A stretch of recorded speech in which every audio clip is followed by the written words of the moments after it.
Hi, you guys. It's Crystal Hill. Thank you for tuning in yet again. Tonight, I want to talk to you guys about the difference between intentions and behaviors. And I put as a subtitle to this video, The Discerning of Spirits. Hi, Darrell.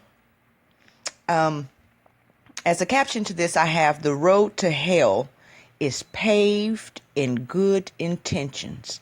And I'm going to explain that a little bit more in this audio and how to basically avoid those pitfalls by discerning the spirits. Now, first, let's talk about the difference between the intentions of a person and their behaviors. I want y'all to really understand that just because a person does a certain thing doesn't mean that their intention behind it is good. And we get deluded so often by judging off of appearances. Hi, Marquise Wilson. I love myself. Yeah, so the intentions behind any behavior is the spirit behind the flesh. The behavior itself is the flesh of it. It's the thing that we can see. But the intention is usually hidden. It is very, very hidden. But we get so caught up in looking at the behavior and judging off of the behavior because we see that it is a good behavior. Now, how do we deem one behavior good and one behavior bad? Well, in philosophy and just in regular language, we always equate giving as good and receiving as bad.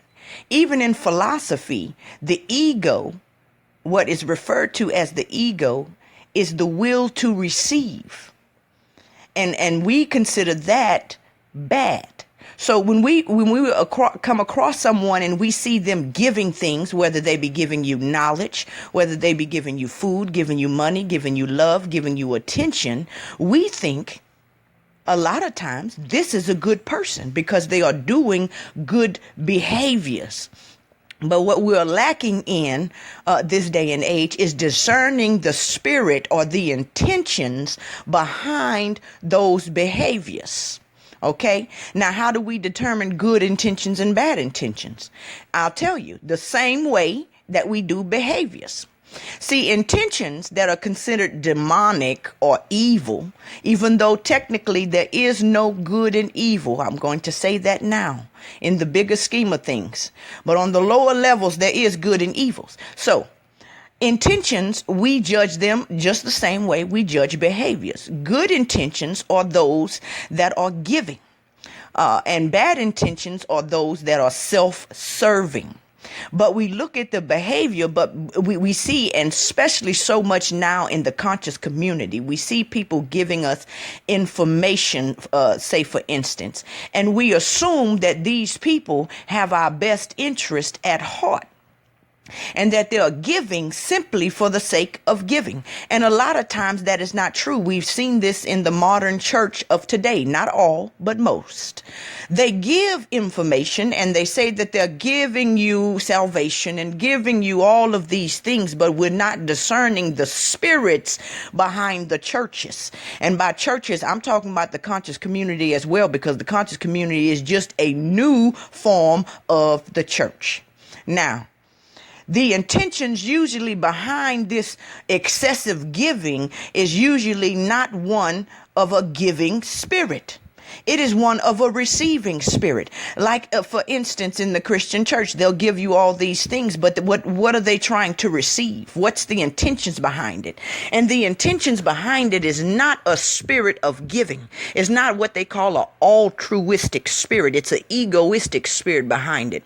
Many pastors and many leaders will give you informations and sacraments and all kinds of things. But at the end of the day, the intention is to extract some love from you, some attention from you, some money from you, something from you that they need. So in all actuality, it has nothing to do with you. They're only giving you in order so they can receive. This is called in the Kabbalah, it's called the will to give for the sake of receiving. And so as long as the intention is to receive something for self, in modern theology is considered a demon spirit, an evil spirit. Now, there are those who give for the sake of giving. But may I say now that those people are very, very, very few. It is said that when we are born, we're absolute egoists, meaning that we have no will to give. We only have a will to receive simply for the sake of the pleasure of receiving that thing. And indeed, most of the people are absolute egoists. But there is a point in a lot of people's life when they realize that sometimes you got to give a little to get a little. And we are encountering a lot of these people in this day and age. They are willing to give a little to get a little. And so when I say that the road to hell is paved with good intentions, what I mean by that is you may go into a relationship with it good intentions. And by good, I mean you have giving intentions. Your intentions in that relationship is to give love and to give companionship and to serve and things like that. But what I want to tell you is you may not have discerned the intentions of your partner. So you go in with good intentions, but your partner has evil intentions. And by evil, I mean your partner simply wants to use you. Your partner wants everything that you want to give with no intentions of giving in return. And so by your good intentions, you're wanting to be loving, you're wanting to be a good companion, to be a good friend, to be forgiving, and to be understanding, has landed you right in hell. Why? Why? How could good intentions pave the road to hell? Well, it's because you failed to discern the spirit of he who you was with. And you didn't realize that good behaviors do not always indicate good intentions. Because he or she told you that they loved you, because he or she gave you things, because he or she appeared to be giving, you thought that they had a good spirit. And that has proven to not be the case. That has proven to not be the case. Now, as you've pulled back the layers of the flesh, as they say, as you've looked deeper past the behaviors, you're starting to see the why behind the what. So you no longer see what they're doing, but you're beginning to understand why they're doing it. And they're not doing it because they want to give you love and companion and all of these things, but they are doing it because they want to extract from you certain things. They are still self-serving. So basically, I don't want to take up too much time, even though I usually do. But basically what I'm trying to tell you guys is let's not judge by appearances anymore. Let's not just look at the behavior, whether it be looking like a good behavior or a bad behavior, because it works backwards also.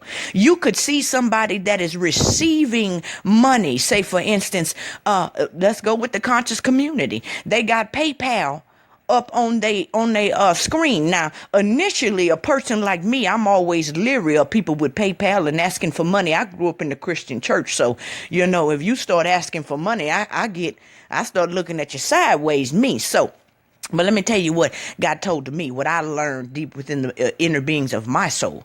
Everything that look good ain't good, and everything that look bad ain't bad. You see, because you see them with their PayPal and they asking for donations they're trying to receive. And so you automatically think, oh, that's egoistic. You just want something for yourself, but you don't know the intention. So it's so important to discern the spirits behind the behaviors, because they could be asking for donations and money because they intend to give back to the community. But because you judge them because you've seen them trying to receive, you didn't understand the intentions was to give. And so I'm just basically saying that just because it look good don't mean it is good. And just because it look bad don't mean it is bad. It is very important in this day and age that we begin to exercise the muscle of discernment, discerning the intentions, the spirits behind the flesh, the intentions behind the behaviors. And this is what we hear about in the scripture where it says, judge not according to the flesh. To be carnally minded is death, but to be spiritually minded is life. Because the behaviors is the carnal side and the intentions is the spirit. And this is why even when you go into the scripture and you see that Jesus comes and he begins to talk to the Jews about their behaviors, because Jesus was not here for behavior modification. That's the flesh. He's not trying to glorify the flesh. He came here for spirit. He came here to get your spirit right, your intentions right. Because see, this is how it's said in the scripture. See, you could be not committing adultery with your flesh. You might not actually be committing the act of adultery with your behavior, but your intentions, your heart is committing adultery. Your spirit is committing adultery, even though your flesh may not be doing so. And so this is what I'm talking about. The road to hell is paved with good intentions. What does that mean? That means that even though you may have intentions to give, even though you may have intentions to enlighten, even though you may have intentions to love and to help and to forgive and to understand and all of those wonderful virtues, I want you to realize that most of the people in your life and in this world have evil spirits. They are very selfish in their spirits. They have no intentions of giving you anything or serving you in any kind of way. And even when they do, the intentions behind their behavior is for self. It's to extract your love, your time, your money, your attention, your body, something from you. And we have got to become very keen. That's that part of that internal compass I'm always talking about. We have to become very keen in pulling back the flesh. Don't worry about the what. We need to worry about the why. It's the why behind the what that matters, and that's why I say, judge not lest ye be judged. Because a lot of time we judge people off of their behaviors, their appearances. As I've said before, and I used as an analogy before, promiscuous women or promiscuous men for that matter. We see that they're sharing their body or just giving their body to anyone, and we immediately want to judge them off of that behavior. But we don't really understand, nor did we stop to ask, what is the intentions behind that behavior? We don't know. Maybe she or he grew up without a daddy or a mother, and so when they actually go to that partner and have sex, their intentions is to feel some self-worth. Now see, if we understood the intentions behind that whorish, quote unquote, behavior, maybe we wouldn't judge him so harshly. Even within the race game these days, we see the same thing happening. We see people protesting, and we see people getting angry and things like that. But never once, hardly ever, do they stop and ask, what is the intentions behind this behavior? No, they just down the behavior. We don't like the behavior. You're destroying your own community. This and that and the other. But what is the intentions behind the behavior? Maybe the intentions is to get some attention. It's to show you that I am hurt. And I say that too for in a relationship, your interpersonal relationships, whether that be with a mother and a child, a father and a child, or with a spouse or partners. Pay attention to what is going on around you. If you're in a relationship with a person and they start slamming the dishes and slamming the doors, and some people don't know how to communicate with their mouth very well. That's a skill, y'all. Everybody don't have that skill.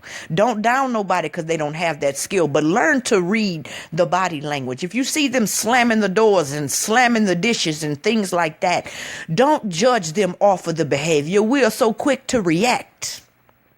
You see them slamming the doors, you start slamming the doors and shit. You mad, I'm mad. But how about we stop?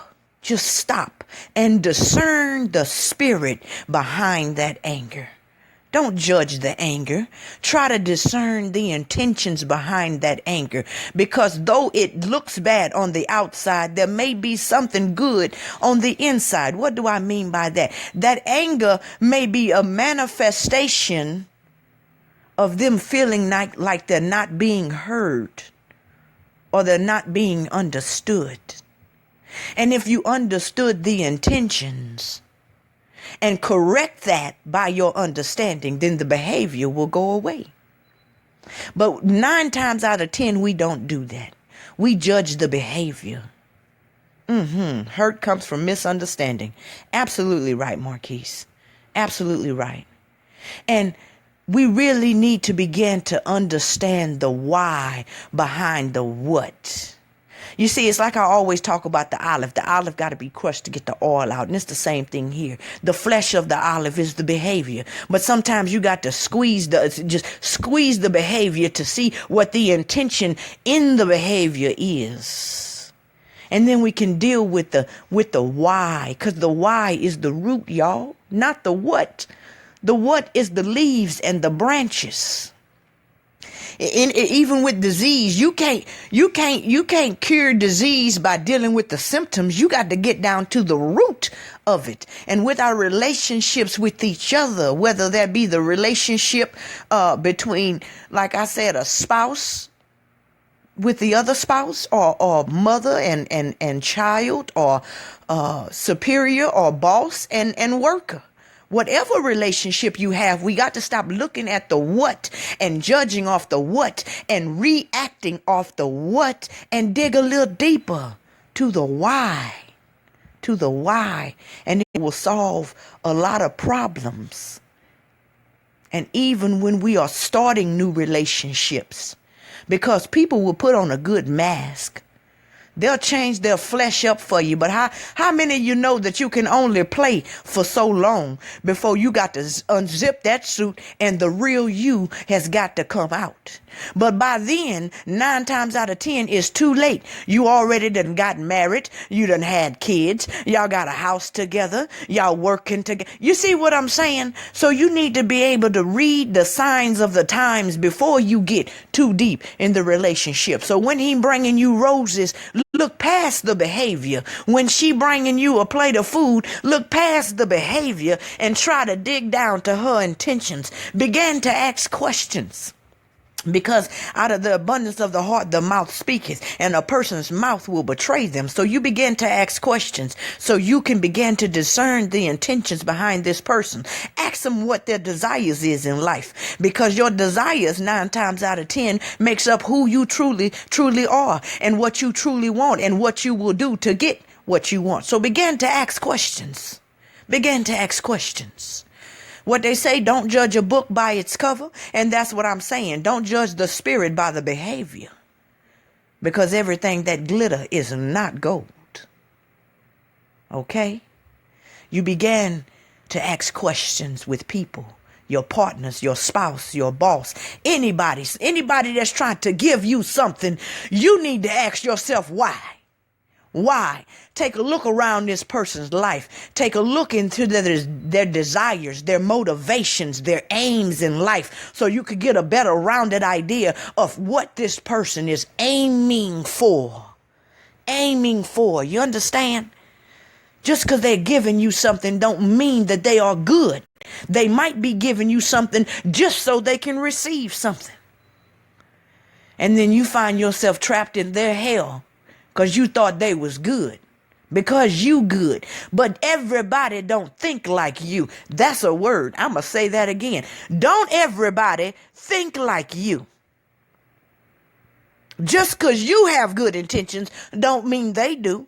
Just because when you give knowledge to other people and you actually give it to them to uplift them, don't mean that everybody that's giving you knowledge is good. You better ask Hansel and Gretel about that bullshit, and they'll tell you.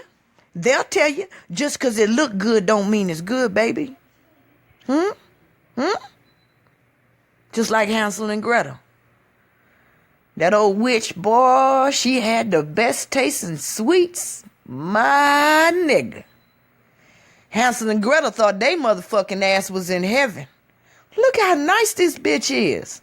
She's so sweet and all these sweet delicious. Oh man, I'll never want to leave from this motherfucker. And just like Hansel and Gretel, a bunch of y'all done ran up into some relationship thinking, damn, look how good this motherfucker is. I never want to leave this motherfucker. Cut to 3, 4, 5 years down the road, this bitch done pulled off his suit on your ass and you realize you fucking with a demon. Why? Why? Because you was judging off of appearances, because you was carnally minded, fleshly minded, and the behavior is the flesh. The intentions is the spirit. And it says to be carnally minded, to be fleshly minded is death, just like Hansel and Gretel. Now, by the grace of God, them bitches escape. And a lot of y'all, by the grace of God, y'all asses done escape. But don't fall in the same pitfall, my baby. Don't do that. Learn from your mistakes. Learn just because they giving you some shit don't mean that they actually have your best interests at heart. They might want to eat you. They might want to eat your body, which some of y'all might like. They might want to eat your soul. You feel what I'm saying? They might want to eat up all your finances, your attention, your time. You get with them. They want to separate you from your family because they want all your time. You get with them. You can't tell nobody else you love them because they want all your love. You understand what I'm telling you? You can't even buy your baby a bicycle because they want all your money.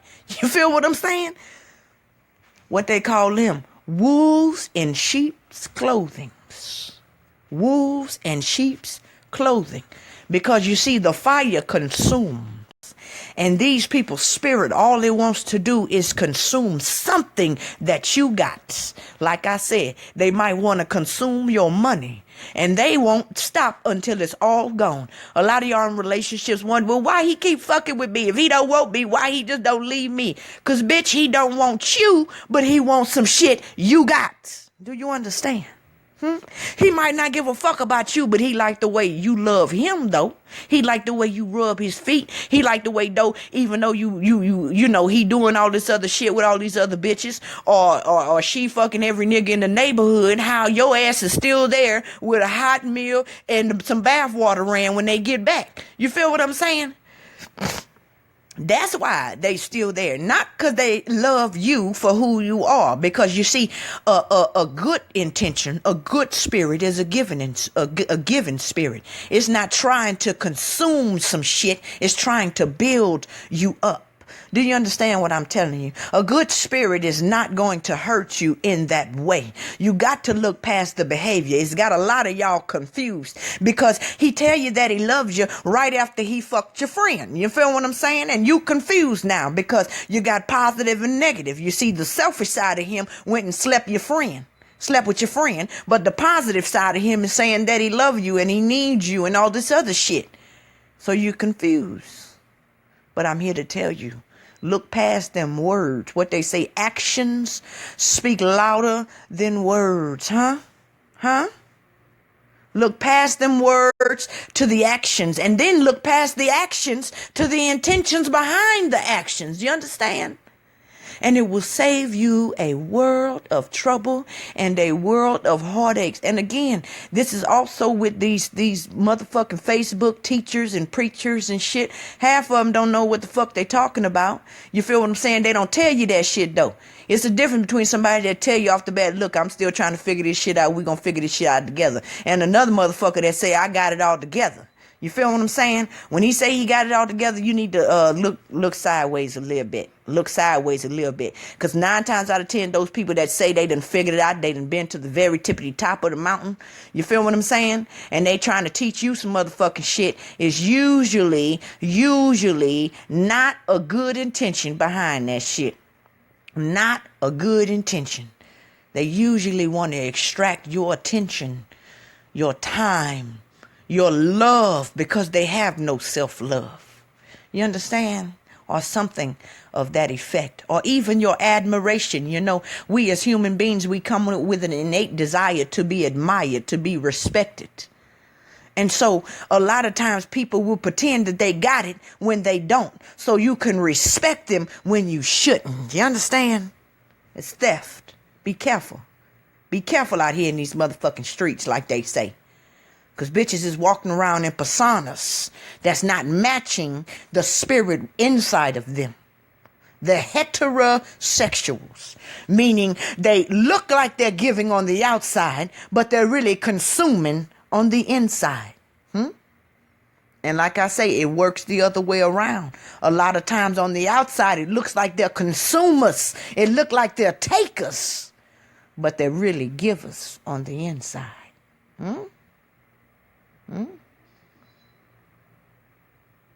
Even with people say like drug dealers and shit like that. We see this behavior and we automatically deem this, oh, this a thug, he bad, he horrible, this, that, and the other. But bitch, stop judging off of behaviors. Look at the intentions behind this shit. You don't even know if this man got 4 motherfucking children at the house that's looking at him, belly sinking in this shit, and he got to feed them. But because he done been in prison and he got a felony on him, he can't get a motherfucking job, so he got to do what the fuck he got to do to feed his motherfucking babies. You understand what I'm telling you?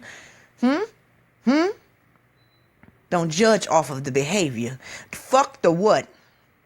What about the why? That's what I want to know. You see, and all you what people, I don't really like what people. I'm going to just be honest with you.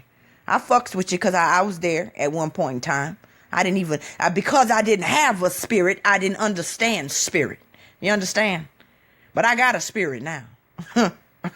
So I don't really like fucking with what people. That's them people in their flesh. They judge according to the flesh. You see what I'm saying? So they think they so goddamn good and you so horrible and shit like that. That a lot of church folks is like that. Because they read their Bible and go to church and all this other shit, they think that they on the right path. Meanwhile, they hating the drug dealer and hating the prostitute, not looking at the intentions behind what they doing, because these are spiritless beings. It's called self-righteousness. And these are the people that Jesus came and talked to according to the story that was handed down to us.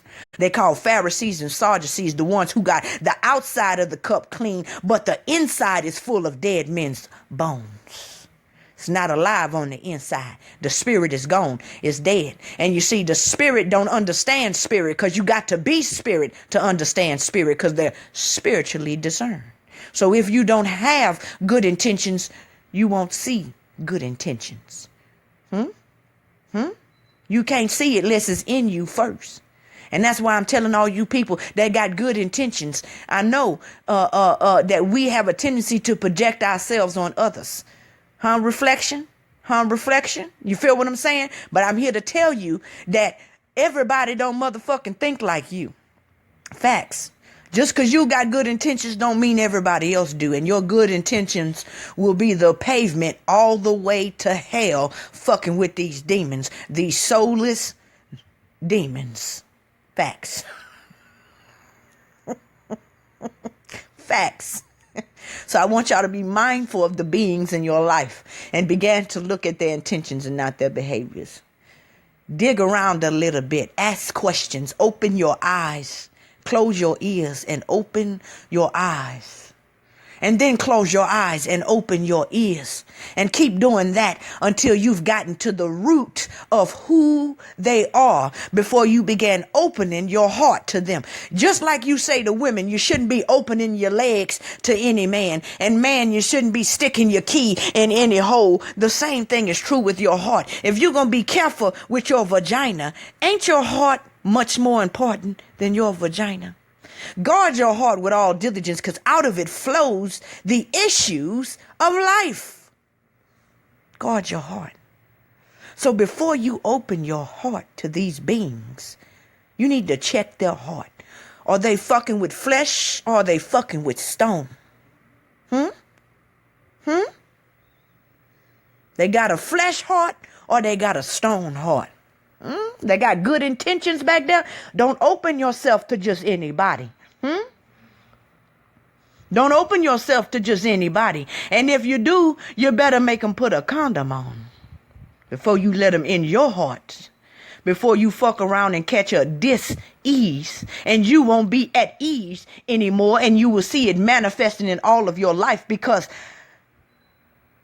guard your heart with all diligence, because out of it flows the issues of life. So if your heart gets diseased or is no longer at ease, that shit will begin to manifest in every facet of your life. Don't fuck around and catch a disease fucking with these demons. A lot of y'all is in a disease state right now because you in heavily relationships with demons. Selfish motherfuckers who don't give a fuck about you. And you are being poisoned and diseased by them because they saying one thing but doing another.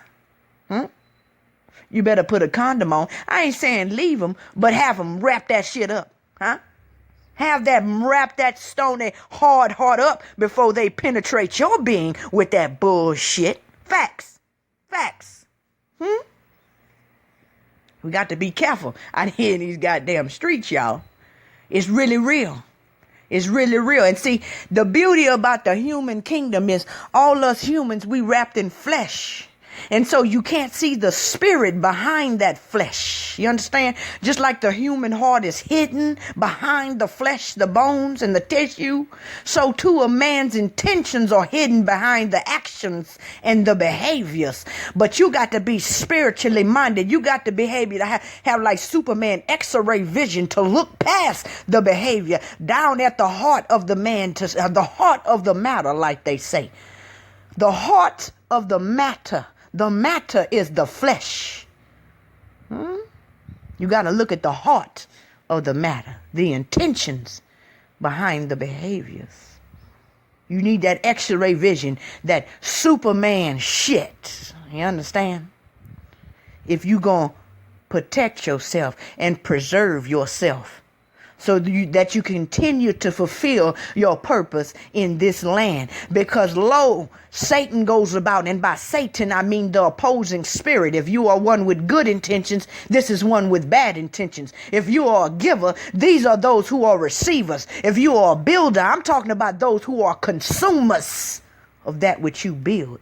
They go about like roaring lion, seeking about who the fuck they can consume. And you being a good person with a good heart, you want to give, not realizing that all they want to do is take. These are those vampires. They got financial vampires. They got energy vampires, love vampires, attention vampires, and life vampires. They want to suck your ass dry, and they're not going to go anywhere as long as there's something circulating, money circulating, attention circulating, love circulating, work circulating, something circulating for they fucking ass to suck out of you. Do you understand what I'm telling you? Those are these people who have a will to receive for the sake of receiving. And some have a will to give for the sake of receiving. Find you someone like you. Surround yourself with people who are like you, who give for the sake of giving, or they receive for the sake of giving. Because you see, that's how God is. God gave us all life so God can receive a little praise and worship. And we receive from God so we could give God back the praise and the worship. And it's a circle. It's a circuit. But see, your energy ain't going nowhere. It's just getting wasted. Your love ain't going nowhere. It's just getting wasted. Your attention ain't going nowhere. It's just getting wasted. on these vampires out here, y'all. And we have to begin to discern the spirits, because like this photo here says, there's a big difference between intentions and behaviors, between spirit, between flesh, and between why and between what. The juice is in the what. The glory, excuse me, I said that wrong. The juice is in the why. The juice is in the spirit. Preserve yourself. Now let me check out some of these comments here. Ooh, got quite a bit. How y'all doing tonight? I thank y'all all for joining in. Thank y'all so much, you guys. Marquise Wilson says, it's business balance. You have to have a healthy filter on your heart. Correct. A very healthy filter on your heart. That's right. And a big eye. You got to see your big ass eye. You got to see past the bullshit. Facts. Marquise says, know how to rationalize and judge objectively. Exactly, Marquise. You have to. It's the only way these days, because we're all wrapped in flesh. We can't really discern the spirits behind the flesh. And as I always say, though we all look like humans, I might have the spirit of a lion. You might have the spirit of a snake. She might have the spirit of a cat.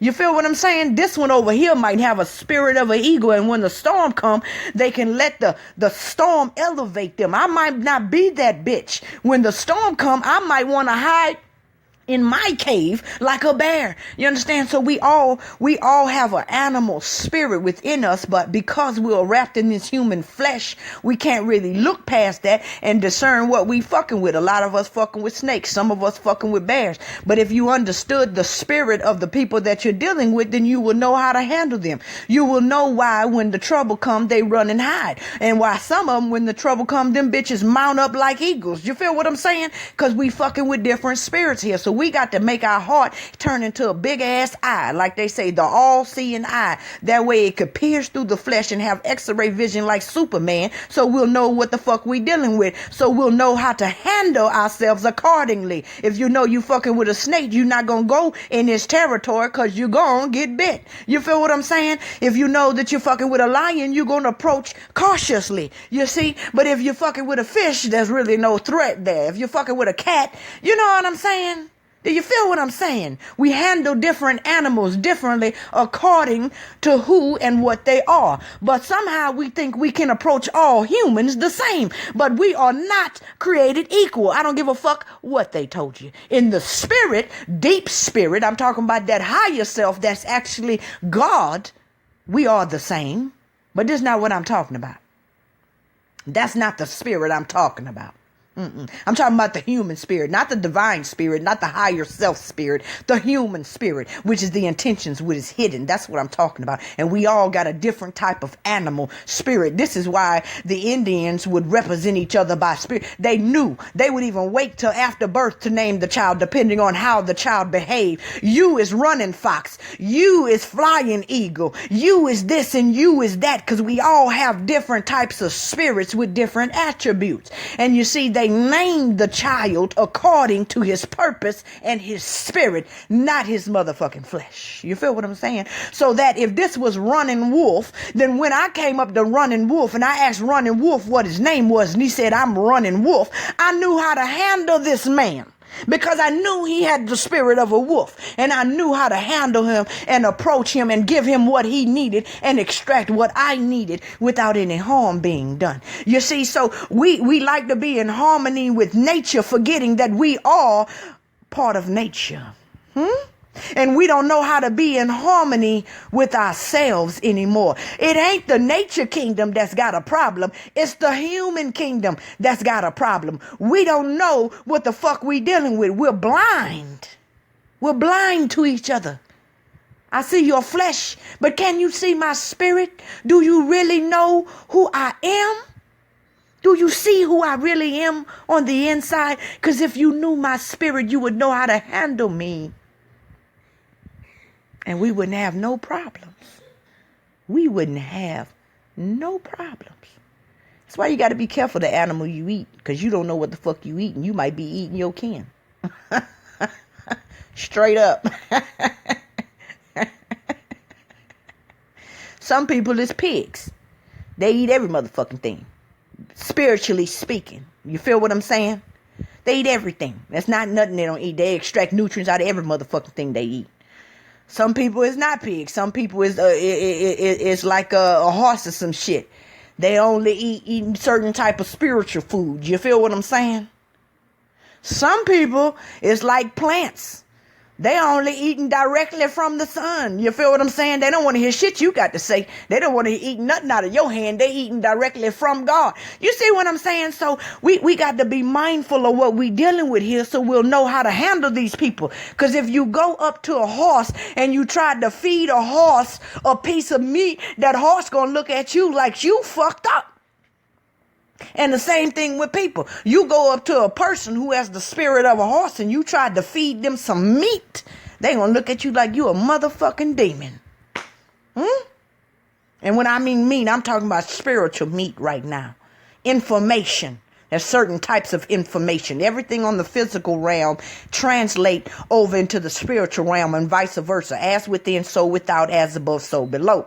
You feel what I'm saying? So we are all animals in the spirit, and they are translating. You see that manifested as animals on the outside. So in all actuality, a lot of us should not be eating meat. But however, there are some spiritual carnivores. I'm sorry. There's some spiritual carnivores. Those are those people I'm talking about right now. You understand? They eat meat, bitch. They will eat you. I don't give a fuck what they say or what they do on the outside. On the inside, they are carnivores. They are spiritual animals. And you might be a horse and only eating grass. You don't eat other beings. You don't eat people's souls, their joy, their happiness and shit. But you don't realize that you fucking with some humans that got lion souls, lion spirits. And they will eat your motherfucking ass up if they get hungry enough. Bruh? Am I lying or am I lying? I'm telling the truth. Let me see some more of these comments. I done went so long I can't even see my upper comments. But let's see. Darrell says, oh my, teach us. Yes. If it don't involve me, it doesn't involve me. Oh, I like that, Marquise. I like that. That's a word. If it don't evolve me, it don't involve me. Hey, I like that. Darrell says, I'm going to need to use that in my life. Yeah, I'm going to use that. I'm going to use that, Marquise. I'm telling you now, I'm jacking that. It's mine. Channels with channels. Dive deep. Facts. Laugh out loud. That's true. And baby ain't been nowhere. You in tune. The thief. Yeah, the thief. Steal, kill, and motherfucking destroy. That's all selfish motherfuckers want to do. Steal, kill, and destroy. Even though they giving you something on the outside, the intentions is to steal you away from your family or steal you away from Lord knows what. You feel what I'm saying? Or destroy your joy, destroy your peace. Believe it or not, some people delight in destroying your joy because they're not happy on the inside, and misery loves company. Yeah, I know your grandma told you about that shit. Misery loves company. So they're miserable on the inside, and they see you happy and they see you joyous, and they want to steal that joy and steal that happiness. That's that crab in the bucket shit. I'm down. So bitch, you better not try to get up, because I will do everything I can to pull your fucking ass down with me, because I can't stand to see you up like that. It make me feel bad about myself because I'm still down here and you done crawled up out of this hell. You gotta be careful. You got to watch, like they say. Got to be more careful.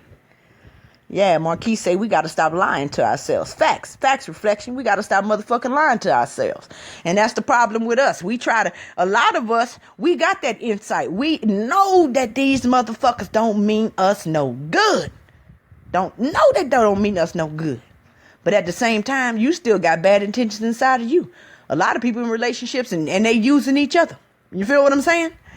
I want to extract your money, but a bitch, as long as you know, the nigga want to extract the bitch money, but as long as he telling her, I love you, the bitch is going to stay there and continue giving him money because she want that I love you because she insecure. And he don't really love her, but he want that money because he broke. You feel what I'm saying? So both of them bitches is some thieves. Both of them bitches is selfish and they deserve each other. I have no problem with that. You motherfuckers suck each other till y'all dry. Fine with me. Like attracts like, huh? But it's a good thing if you're a good person with good intentions and you get in a relationship with somebody that wants to give to you as much as you want to give to them and who is looking out for your best interest and don't give a fuck about themselves. Meanwhile, you looking out for their best interest and you don't give a fuck about yourself. That's a beautiful relationship because see, the love, the money, the attention, the energy can do nothing but grow there. It could do nothing but grow because there's no consumers here to consume the finances.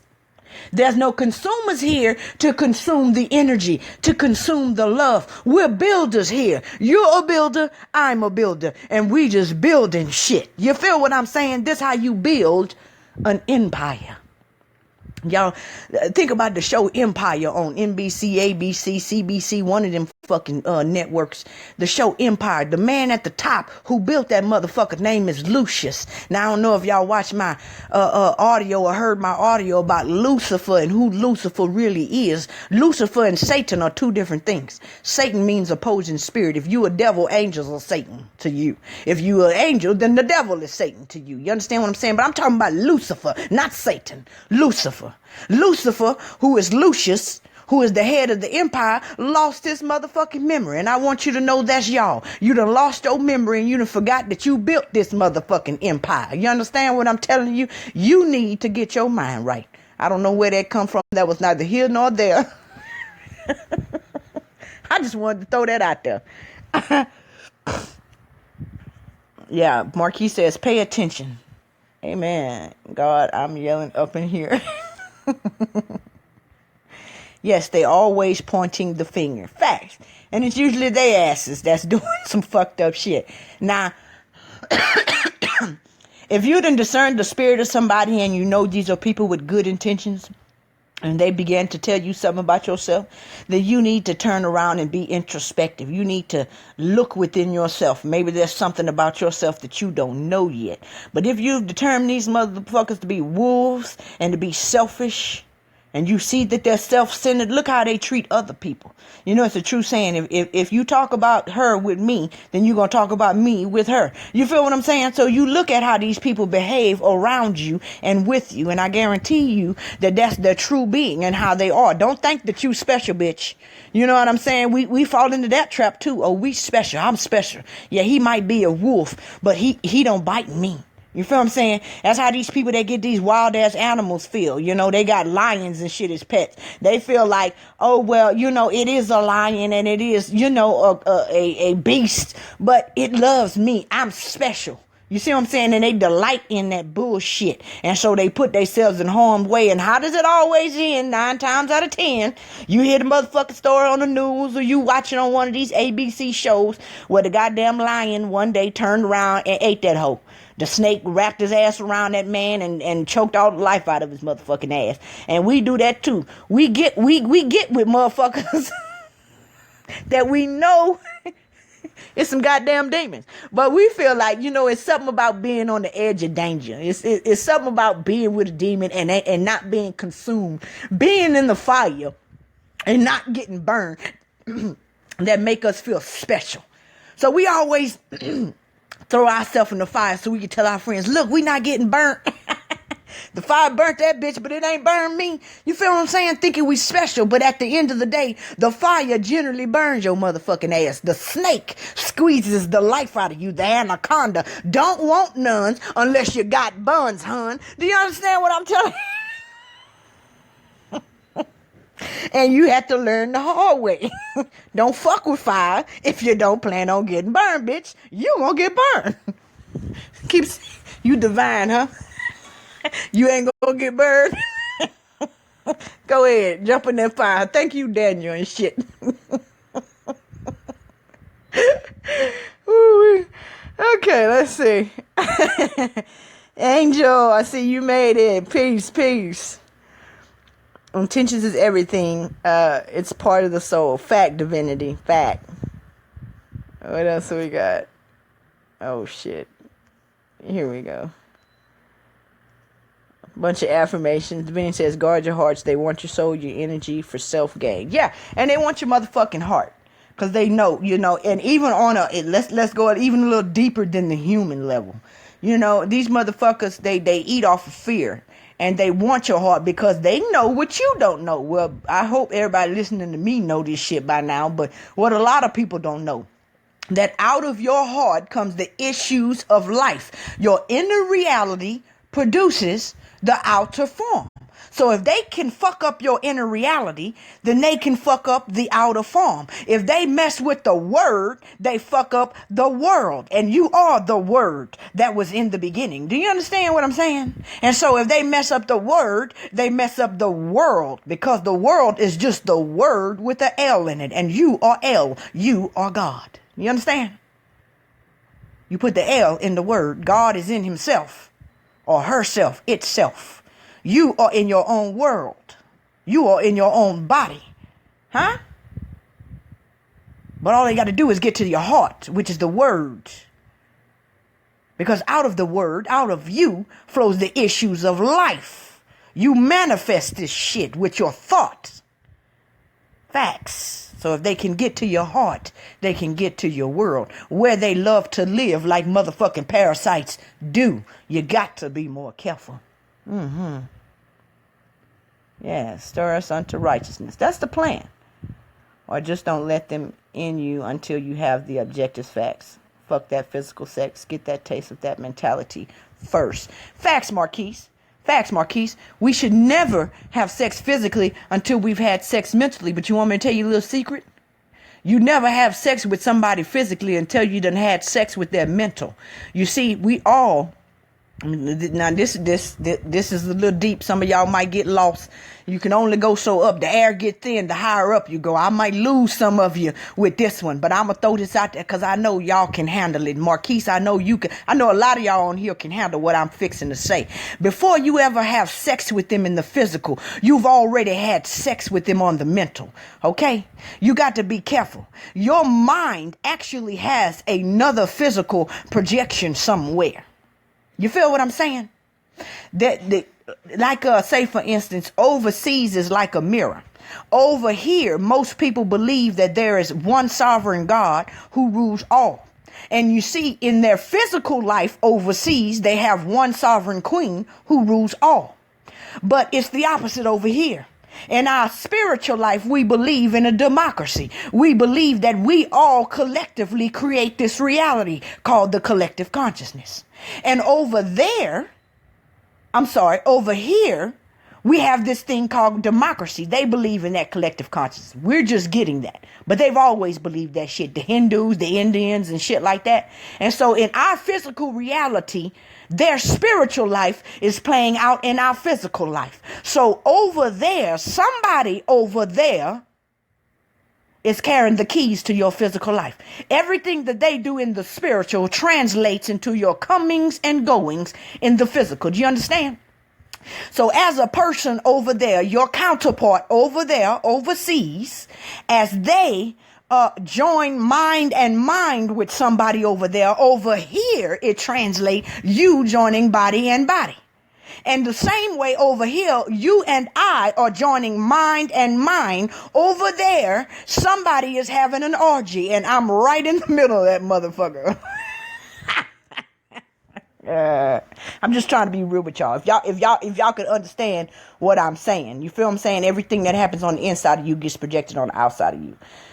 Oh, it's a mirror. That's why over here there's the Egypt, over there there's the Egypt. They keep telling you that dry ass piece of land is Jerusalem, but you don't realize there's a Jerusalem over here, and there's a Jerusalem within you as well.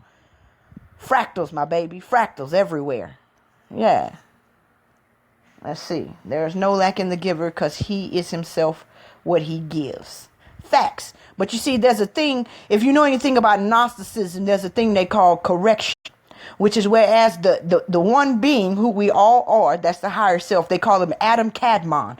And Adam Kadmon was broken into many, many pieces. And that's who we are now, many fractals, egos. And see, as the egos correct themselves, they ascend back. But I'm talking about we are all one, so we can never forget that we are all part of this being called Adam Kadmon. But there are corrected versions of us and there are incorrected versions of us. Some of us have to still go through the washing, have to go through the refiner's fire. You understand what I'm saying? And what I'm saying is, if you are on your way up, be careful of those who are on their way down to start the correction, because your ass could be turned around and be led astray and have to start anew again. You understand what I'm saying? So we are all part of the same being called Adam Kadmon, but parts have been corrected and parts have not. And so we must be careful. But do not judge, nevertheless. Just be careful. Discerning and judging are not the same thing. Discerning mean, okay, I see that the behavior that you are doing is not good for me, or the intentions that you are doing is not good for me, so I will go over there. Judgment is saying, okay, I see the behavior that you are doing is not good and your intentions are not good, and therefore you are not good. And see, and when you say you are not good, no. The behaviors aren't good. The intentions are good, but the spirit is always good. Spirit is always good. So when you begin to judge people, you got to understand that I am not my behaviors, nor am I my intentions. That shit came when I came, and it will go when I go. You understand? That's like the body. You got to shed that shit like a snake shed its skins. So all your behaviors will get shed. Even all your intentions will get shed. This is just part of the correction. Once the complete correction and all the souls have been gathered back up into this one being called Adam Kadmon, all this other bullshit will fall off. Facts. Hi, Delana. Thank you for joining in. Yeah, learn how to surround yourself amongst those that will, says Delana Freeman McKinney. That's right, Delana. Yes. Open the eye of your heart. Yeah, don't the Christians have a song like that? Open the eye of our heart, or some shit like that. Yeah. Even in the Christian church, people, we got to begin to look at this symbolically, man. You could really gain nutrients out of anything. You feel what I'm saying? But like I say, I guess spiritually I'm a pig, because I could eat anything, bitch. I could eat fucking paper and get something out of it. You know what I'm saying? Like, there's nutrients in everything as far as I'm concerned. But, everything ain't for everybody. Facts. If you're a horse, stick with, some people just want to read from the Bible. Some people only want to read from the Bhagavad Gita. You know what I'm saying? Hey, each his own. I read from all of them others. I read it all. Shit. I even get shit out the movies. I watch movies, get shit out of that. I be listening to y'all talking about, I don't know, some old extra shit, the movie, the Black Panther, or you talking about something you did at your mama's house, and I done got something out of that. The spirit done talked to me through what you done said. You feel what I'm saying? You talked about how your work day was, and I done received a revelation fucking around with you. You know what I mean? So, it is what it is. Darrell says the heart and the mind must become one. Facts. Don't lay with evil, because a condom won't stop the merging of evil spirits of a human. True that. Right, because it's the one who wear their heart on their sleeve, usually the ones who get hurt. Yes, because receivers are always looking for givers. You feel what I'm saying? Receivers don't look for other receivers, because they like, that's like, let's put it this way. In the physical realm, remember me saying that the inner reality produces the outer form. Think about it like those who want to receive, that's like having a pussy. Usually, people with pussies don't look for other pussies, because you can't do nothing but bump together. You feel what I'm saying? Like, okay, you can get a little something out of that, don't get it twisted. But usually, those who look and receive is looking for somebody with a tool that's finna give some shit. You feel what I'm saying? So, in the same way, receivers don't generally look for receivers. Receivers generally look for givers. Now, again, there's a little, in this day and age, receivers look for receivers too. Shit, man. Maybe we can band together and twerk something. You know what I'm saying? But Traditionally speaking, givers are looking for somebody who want to receive some shit because they get joy out of giving. And receivers is looking for somebody who want to give some shit because they get joy out of receiving. What I'm saying is you got to be careful. You just got to be careful. That's all. Carolyn says, oh no, I read that. Marquis says, Durrell says, understanding is key in all thy getting. Get an understanding. Facts. Because see, knowledge puffeth up. People talking about get that knowledge. Yeah. That's like eating. Bitch, you gonna get fat. And that's what it mean by knowledge puffeth up. A lot of motherfuckers run around here with a whole bunch of knowledge, think they know some shit, and so they better than you. That's that shit you see in church and even seeing in the conscious community. Sad to say, motherfuckers got all this knowledge because I got the right diet. I'm better than you. You see what I'm saying? So knowledge puffeth up, but wisdom edifieth. Wisdom buildeth up. That's the difference between a fat body and a muscular body. Some of y'all spirits too goddamn fat. You can't even move from the place you at. You see what I'm saying? So you stay on one fucking frequency because you're too fat to go down, or you too fat to go up in your spirit. I'm talking about because you got all this motherfucking knowledge and you puffed up. But bitch, what you really need is some wisdom, because wisdom buildeth up. Wisdom is knowledge in action. You see what I'm saying? Wisdom is where the rubber meets the road. It's actually getting some goddamn where. That's that muscle. That's what we need. We need spiritual muscle, not spiritual fat. We got too many fat motherfuckers in the conscious community. You know a whole bunch of shit, but you ain't doing shit with what you know. You feel what I'm saying? Or you can't even put your knowledge together to make it work for you. So you just collecting fucking knowledge, just collecting that shit all under your arms, collecting it all on your back, all in your inner thighs and shit. You feel what I'm saying? But what you really need is wisdom, because wisdom makes you hard. It builds what? Muscle, spiritual muscle. Huh? So you could fucking discern some shit. You understand? Y'all need to lose some weight. But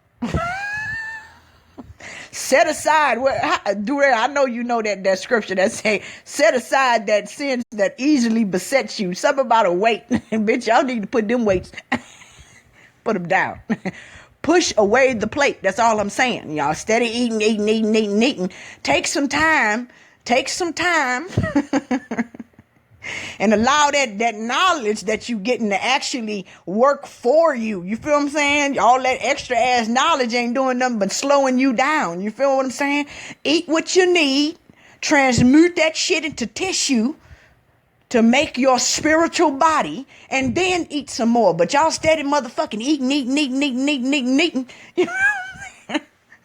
Fuck, where's Jenny Craig when you need that bitch? Is all I'm saying. Deidre Duke says, if you knew my spirit, you would know how to handle me. Facts.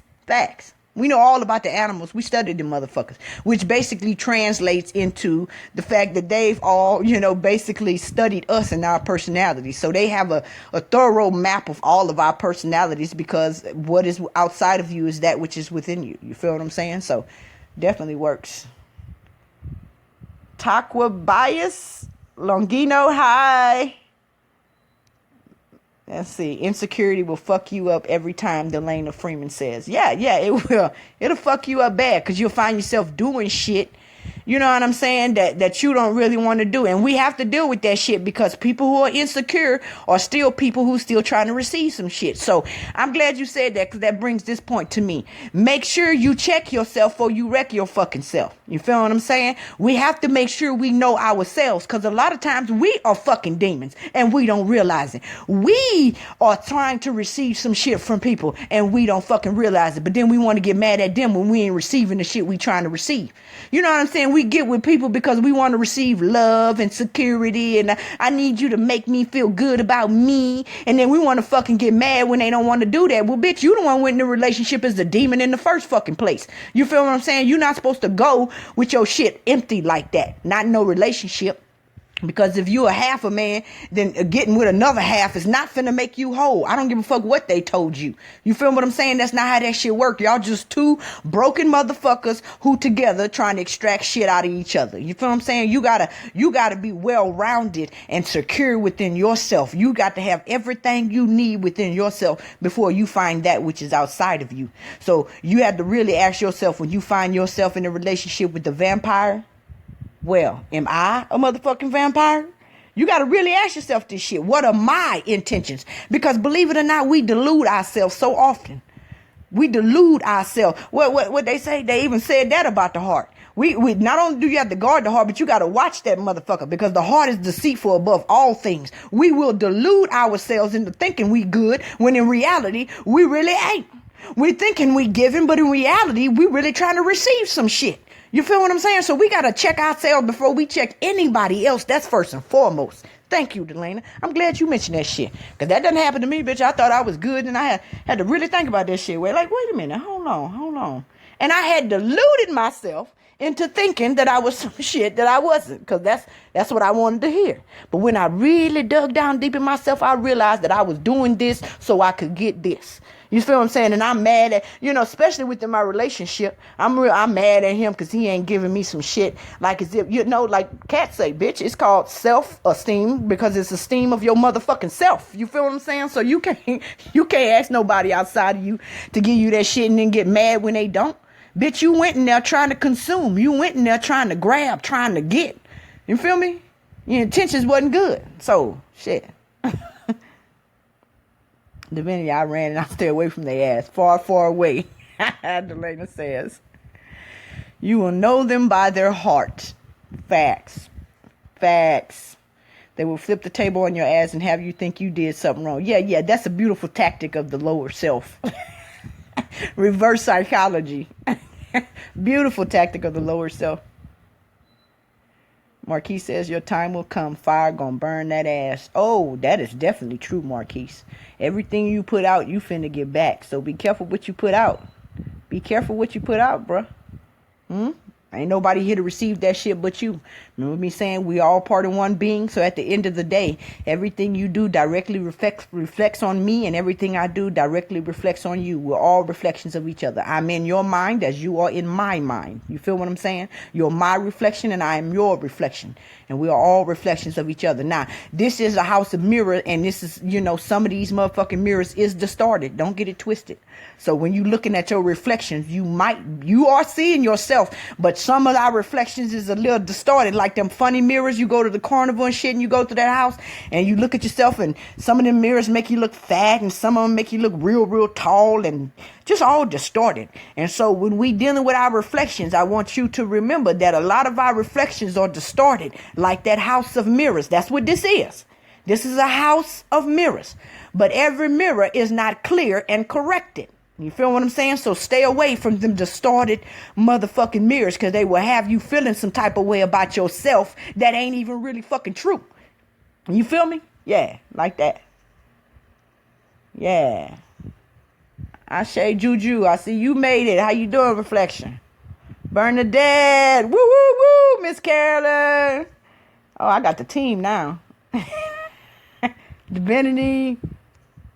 Yes, Delana says, so true. They recognize the qualities of your spirit that you don't recognize. Yes. You know why? Game recognize game. Huh? They recognize the qualities of your spirit that you don't recognize. And people wonder and ask themselves, why are they fucking with me? And my answer is, they want your spirit. Yes. Yes. They're not going to leave you till you dry, baby. You're thinking, well, he don't want me. She don't want me. Why they still fucking with me? They don't want you, but they want something you got. I guarantee you that. Huh? And they're not leaving until it's all gone. So you have to be strong within yourself. And if you find that you can't leave, if you can't break away from that relationship, well, that's because your motherfucking ass is a bloodsucker too. It's something that you have not filled up within yourself that you still trying to extract from them. So if it's, well, I can't leave because I'm afraid to be alone, or I can't leave her because I'm afraid to be alone. Well, that means you still need to work on you. You still trying to extract attention out of them. And that's why you got yourself a fucking demon, because you's a fucking demon. You feel what I'm saying? And you need to work on self. So you demons just chill together in the house and you motherfucking work on yourself until you filled up all of the holes in you and put out the motherfucking fire. And then you will attract to you somebody that's like you. Facts. Let's see.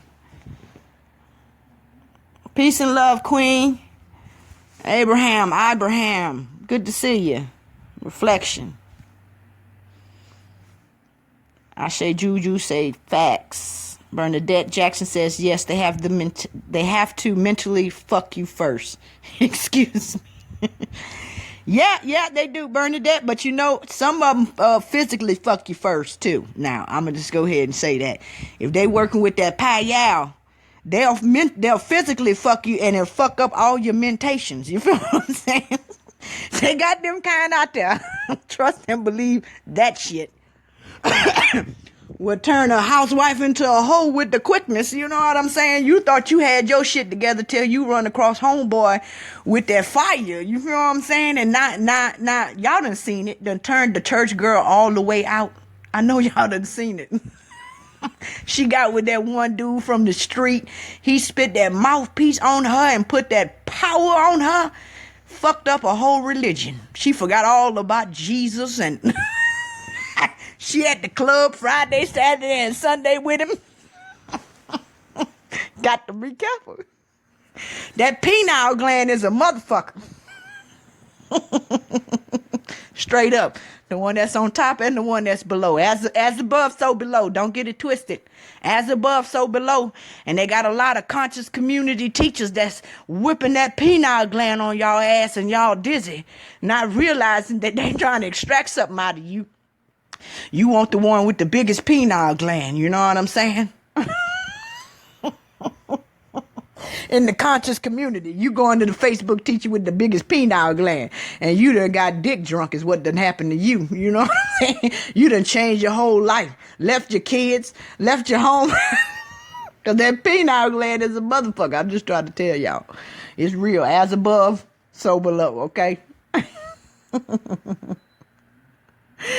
Yeah, Abraham say the squad in the room. Facts. Chris Meek here too. Come on, y'all. Oh shit. I need to bust out the music and the strobe lights. We got us a party tonight. It's all the reflection. Facts, Delana. And the conscious community started by the honorable master teacher, Nature Boy, Father Tahuti. You know, he as far as I know anyway, he the one who basically set the trend on fire. I'm not gonna say he came with the concept, because that concept been around since time immemorial as people corrected themselves and received the awakening. But yeah, we tell each other, I love myself reflection, and that's to recognize the fact that we all are part of the same being, and we all are reflections of each other, regardless of how distorted or not. Marquis says, everywhere you go, there you are. Facts. Yes. You so real. Yeah, well, I'm real and I'm fake. You feel what I'm saying? I'm alive and I'm dead. I'm divine and I'm human. I'm high and I'm low. I'm in and I'm out. I'm wake and I'm sleep. I'm everything. Facts. At different times. Indeed. Flesh is weak, but the spirit is willing. Exactly, Marquise. I know a little scripture. Huh? I didn't know you knew a little scripture reflection. I like that. Flesh is weak, but the spirit is willing. Yes. Spell it. Adam Kadmon. Adam, A-D-A-M. Kadmon is with a K. K-A-D-M-O-N. It's found in the Kabbalah. Kabbalah means to receive. And I'm going to say this here too, y'all. There is a proper way to receive. Like I said, in the Kabbalah, they talk about the reception. That's what Kabbalah means, to receive. And the proper way to receive is with the intention of giving. You understand? And so if you learn to receive with the intention of giving, you will receive more, because it's supposed to come to you and through you. Information, love, anything, whatever it may be, you have to receive from nature first. You understand? You are not self-sustaining. And that's why I try to keep telling people we're technically not our higher selves. We can connect to our higher selves. We can get in tune with our higher selves. But unless you can be self-sustaining, then you can't technically be your higher self. But you can connect to it and be in tune with it and become one with it. And then you are it.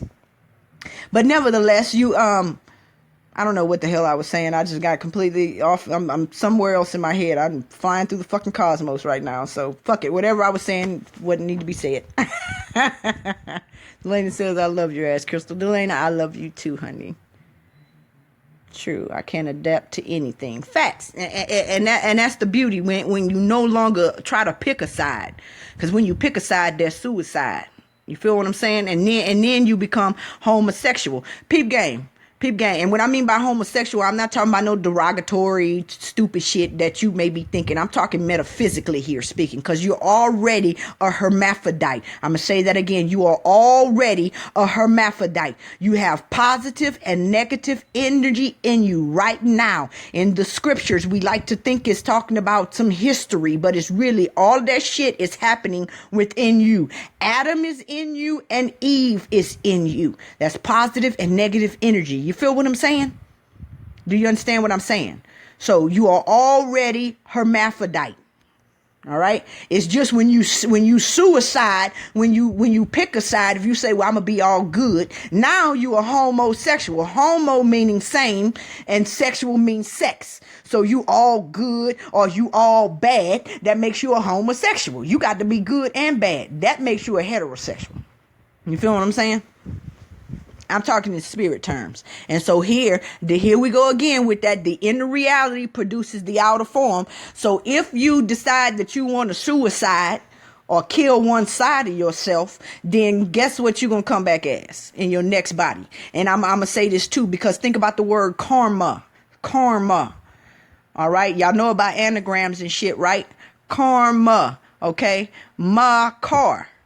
Your karma is your car that your ass gonna incarnate in next time. You feel what I'm saying? And so that's why they say at the end of this, you creating your own heaven and your own hell. And by that, I mean you are creating your next life's body right now, because that is the heaven and the hell you will live with. According to your body, the makeup of your body determines how you interpret the signals that come to you from your higher self. This is why astrology and shit like that actually works. So when they talk about your karma, they're talking about your car, my car. Karma, my car. You feel what I'm saying? So at the end of this life, depending on how your spiritual makeup is, will determine how you will incarnate again.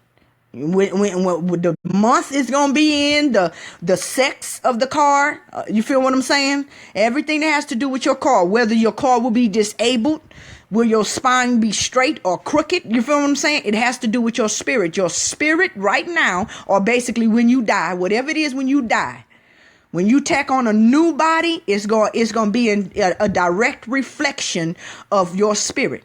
You feel what I'm saying? I know that might be too deep for some of y'all, but maybe a lot of y'all, I know y'all can handle that shit. You know what I'm saying? You are creating your car right now. And that's why karma is your next motherfucking body. And that's going to determine what your world look like, because it's all electrical impulses received and transmitted by your body. So if you got a fucked up body, you getting fucked up impulses and you're going to live in a fucked up world. You feel what I'm saying? Facts. So now let's see what else I got here. I say, Juju say, I swear I watch movies just to gain something from it. Facts. I do all the time, because peep game. Our people die for lack of vision. So what do? We watch television. That's what the fuck we do. And if you know how to read the language of symbolism, you can get something out of it, because in television, they are telling you a motherfucking vision, and we need to get something. You feel what I'm saying? We need to get something. And we wouldn't be fucking dying if we learned how to read the language of symbolism. These motherfuckers talk all the time through the television with the language of symbolism, with colors and sounds and shapes and fucking, and the regular hieroglyphs that we know about. Things like that. If we don't have vision, bitch, get some. Watch some television. They telling you a vision just in case you ain't got none. Facts. Get the nutrients and shit, the rest out, laugh my ass. I remember you saying that. Yeah, I say some crazy shit. Get the nutrients and shit the rest out. Facts. Anytime, and even when you getting information, you know what I'm saying? Get the nutrients out. Everything ain't for everybody, bro. You ain't gotta like everything at the motherfucking buffet. Just get what is for you to get, the shit you need to sustain your body, and leave the rest of the shit there. Get the nutrients, shit the rest out. Facts. I love the scary movies so much. Man, I'm not even going to get into what the scary movie symbolized, but there's a reason for that, Ashe Juju. There's definitely a reason for that. Again, well, I'm not going to say that. That's a little too deep. It's going to take me too far off the subject, so I'm going to leave that alone. But yeah, facts. It's in the movies. Delane says, so true, it ain't shit you can do to block those open portals. Sex is a main source to an open portal. It indeed is. And I'm going to take this time to say this too. A lot of people probably won't want to hear this shit, but it's facts. You feel what I'm saying? As above, so below. They always try to say, when we judge gender, we judge according to the bottom half, because we are technically the lower selves. I know we like to think we are higher selves, but we are the lower selves. We can tune in to the higher self. We can connect to the higher self, and we are part of the higher self. It's like the head of a snake and the tail of a snake. The head is the higher self, with the tail, we're the lower self, but we're part of the same motherfucking snake. But the fact is, that we judge according to the lower half of a being. So we look at people with vaginas and we say, oh, well, that's a woman. But the fact is the bottom half of that bitch is a woman. The top half is a man. The top half gives. You see what I'm saying? The top half is positive. The bottom half is negative. And the opposite is true for what we normally call a man. His bottom half gives. That's why his penis protrudes. And his top half receives. That's why his breasts do not. You feel what I'm saying? So, this is why in the Christian church, they tell a woman that she is supposed to wear skirts, because the negative half of a being, remember, we're both positive and negative, but your negative half is supposed to be uncovered. This is the same reason why they tell the man in the Christian church he is not supposed to cover his head, because his top half is the negative half of him, evidenced by the fact that his breasts do not protrude. You feel what I'm saying? And so in the Christian church, when they say that the woman ought to be quiet in the church, we got to understand we all have male and female. Whatever side your female is on, need to shut the fuck up. You feel what I'm saying? And so in the Christian church, you see a lot of what we traditionally call male as pastors, when in reality, their head is the female portion and it needs to shut the fuck up. Now, I know that sounds raw and uncut or whatever, but the fact is just like a woman does not have the faculties within her body to impregnate a man's body, so too a man does not have in his spirit the faculties to impregnate a woman's mind. The woman does. You feel what I'm saying? That's how we match yin and yang. The man has the penile on the outside, and the woman is better capable of having the penile on the inside, aka the penile gland. This is why the women are the witches. You ever heard about the witch hunt? You feel what I'm saying? It wasn't niggas they was hunting down. It was the bitches they was hunting down. Why? Because the women had the penile gland, which means they can penetrate into nature and change shit up. They can change up life. They can give life and they can take it away. And the same thing with man on the physical realm. The man is stronger on the physical realm. That's why his body is stronger. The woman is stronger on the spiritual realm. That's why her heart and her mind is stronger. I don't give a fuck what you say. This is not my opinions. This is science. Simple science. So all I'm saying is we're actually correcting ourselves and getting back into where we need to be, which is why you hear more women speaking up, and more men actually losing some of that some of that grip they had on humanity. Not to say that men cannot suck your penile gland, not to say that you can't get any pleasure out of things that men are saying, but men lack within their spirit to impregnate your heart with love and the things that it need to be impregnated with. You understand? Does that make any sense? No, it's a little deep, but y'all feel me. The ego must die, Ashe Juju says. Yes, the ego must die. That ego is that self-serving me, me, me, me, me, me, me, me, me. Don't get it twisted. There is some good to the ego, but the ego has to die and then be resurrected to its divine self, which is give me so I can give you.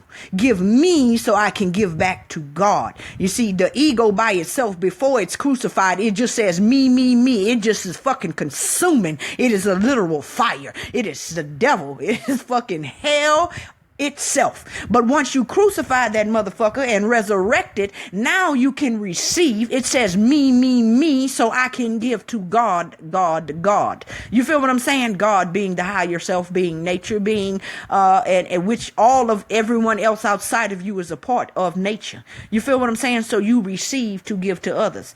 Again, like what I was saying about that PayPal bullshit. Some people have PayPal, they receive money from others, but it's so that they can build a community center or spread the word or do something to give back. So the ego is receiving money, but it is a divine ego because it is for the purpose of giving. You feel what I'm saying? But the egos that simply are soulless, they don't have a purpose to give, they just want to consume, them motherfuckers must die. Yes, they must. Divinity says you have to apply knowledge. Facts. Because knowledge by itself just make your spirit fat. You get so fat you can't fucking move. Applying it is wisdom. You see what I'm saying? So what we need above all things, while we get knowledge, get understanding, like Dorel says. And the understanding is the wisdom in the knowledge. You see, it's the bridge that carries you from knowledge to wisdom. You got to have the understanding, the overstanding, and the understanding, because they're all one and the same, truly. Laugh out loud. We must learn to learn from everything and everyone. Facts. Facts. Everything and everyone, because we're all ourselves. Some people are here to teach you what not to do. Some people are here to teach you what to do. You feel what I'm saying? But you got to look past the behaviors into the intentions. Because you fuck around, like they say, monkey see, monkey do. You fuck around, start imitating other people, and you don't even know what you're doing. You know what I'm saying? So we have to be mindful. We have to be introspective and begin to really dig down to the why of what the fuck is going on. Why? Let go of the ego. Facts. You don't want to be stuck on one frequency. Exactly. And I be trying to tell people that, like, okay, if you think about the planets as a frequency, because each planet carries its own frequency, which corresponds to a chakra. If you think of the planets as a frequency, you can stay on one frequency, but that's like being stuck on Earth. Who the fuck wants to do that? You feel what I'm saying? I'm the type of bitch where I want to visit Saturn if I want to. And since Saturn is part of me, it's in my body. All of your chakras are within your body and without your body in the form of the planets. You feel what I'm saying? Why stuck on Earth? Why wouldn't you want to travel? When you want to go to Saturn, when you want to go to fucking Venus, Mars, the sun, all of these different places, why stay stuck on one frequency? You ought to be able to go up and down the ladder, up and down the piano. Who wants to hear a song that's composed of one note? Dun, dun, dun, dun, dun. Nobody wants to hear that shit. You know what I'm saying? What makes a song beautiful is the fact that the song can go all over the fucking piano. You know what I'm saying? And all of life is a song. So sometimes it might be like, ding, ding, ding, dun, dun, dun, dun, dun, dun, dun, dun. And some of our lives do just like that. You might be high one moment and then fuck a snap of a finger and your ass is low. But you don't realize that your life is translating into a song that your higher self listens to.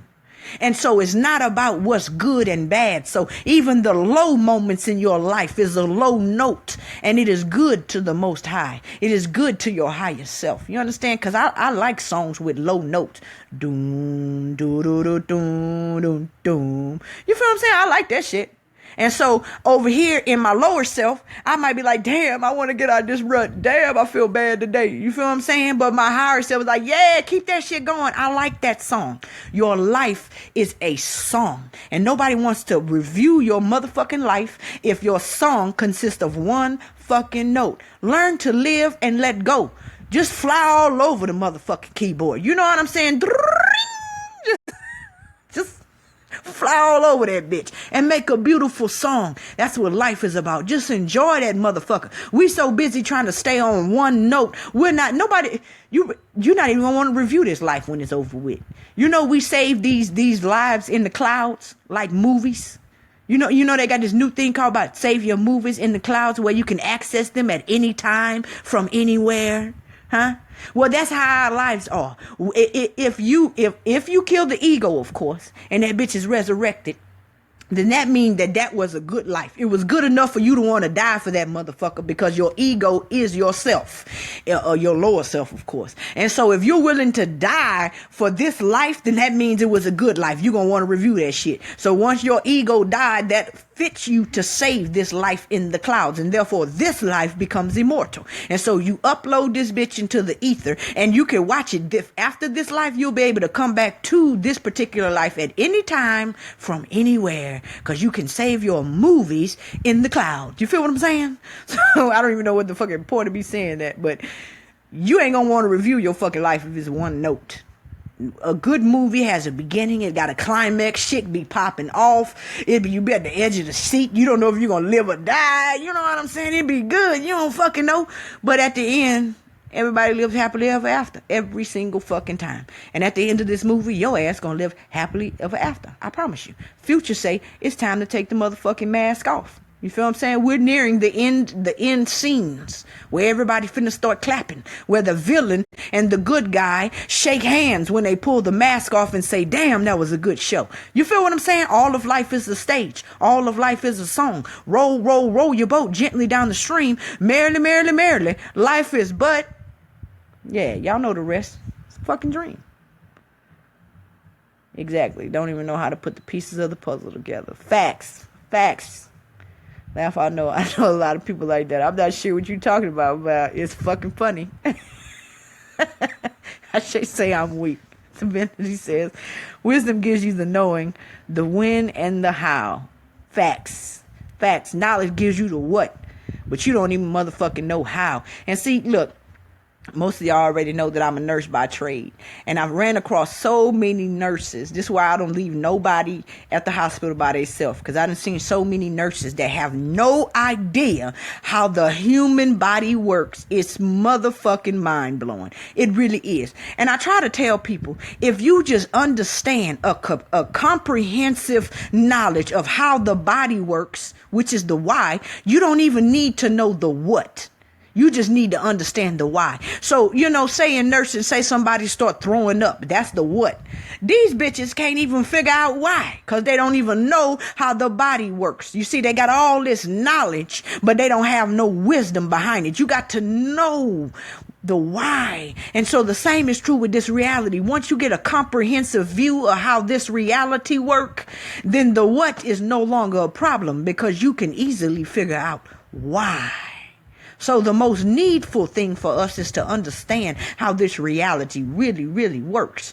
Hence, we need that revelation. The book of Revelation talks about the revelation of Jesus Christ. I done already told y'all Jesus Christ is God made flesh, aka nature. It's the visible manifestation of the invisible God. And that's all of nature.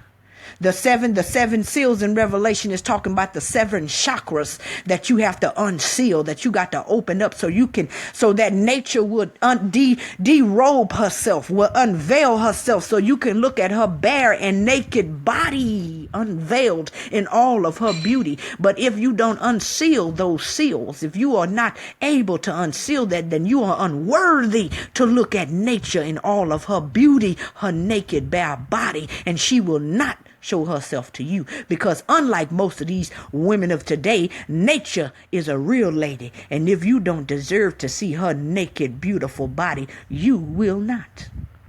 So what you need to do is work on getting nature to derobe herself for you so you can understand what the fuck is going on in reality. But you got to get your heart and your mind right first. She not finna just give it up to anybody. Try as though you may. She is not fooled by your words. She's not fooled by your behavior, because game recognize game and spirit recognize spirit. And she see past all of that flesh. Boo-boo. Isaiah, Israel, oh my, everybody in the house tonight. This is so beautiful. What's up? What's up? Rise and shine. I love your wisdom, sister. And my wisdom is your wisdom. Shit. We all one. Some spirits is not to be handled. You have to let go. That's wisdom. Facts. Facts, divinity. Facts. Just like we wouldn't just go pick up any old snake. Now don't get it twisted. Don't never get it twisted. Some of us are snake charmers. Some people in their spirit are real good with other animals. They don't have any problems with any other animals in nature. And by animals, I mean personalities within this human kingdom. You feel what I'm saying? And some people, those who have crucified their egos and it's been resurrected again, they can pick up serpents and not get bit. They can drink poison and not die. Understand that. So it's so needful for us to crucify our ego. Y'all, it makes you fucking Superman, literally. You become the X-Men because it's through the cross. Notice that X-Men is just the cross slightly tilted a little bit to the a little bit to the side. So when you crucify the ego and it's resurrected again, you're not the cross man no more. You the X-Man. Do you understand? And you have superpowers. We all are given different spirits, different gifts from the spirit. What spirit? The spirit that runs through nature. What spirit is that? The Holy Spirit, the spirit of nature, the higher self. What they say, the gift of prophecy, the gift of discerning spirits, the gift of faith, the gift of, we got all kinds of gifts we get once we crucify the ego. But you ain't getting it any other way, because nature's not finna show you herself any other way. And you can't get nothing from her any other way. Because contrary to popular belief, if you are uncorrected in yourself, you're not really finna get shit. You see what I'm saying? That's why they say, put on the Lord Jesus, because nature recognizes nothing but self. So if you come as a lowly human or some other form, you not finna get shit. You got to know who the fuck you are. You got to know that nature, your higher self, is the head and you are the tail. So when you come to nature, you come to nature as nature, because nature don't want to talk to nothing but nature's son, nature's offspring. And as long as you thinking you are connected from everything that is, you not finna get shit. You are considered an alien. You're an immigrant, a vagabond. You understand? But you got to have the mind that was in Christ within. I am my Father and my Father is in me. Meaning I am in nature and nature is in me. And we are one. If you don't know that, if you like a snake with its head cut off or its tail cut off, how the fuck you gonna get some nutrients? Huh? If you an apple that done fell off the tree, you soon to die.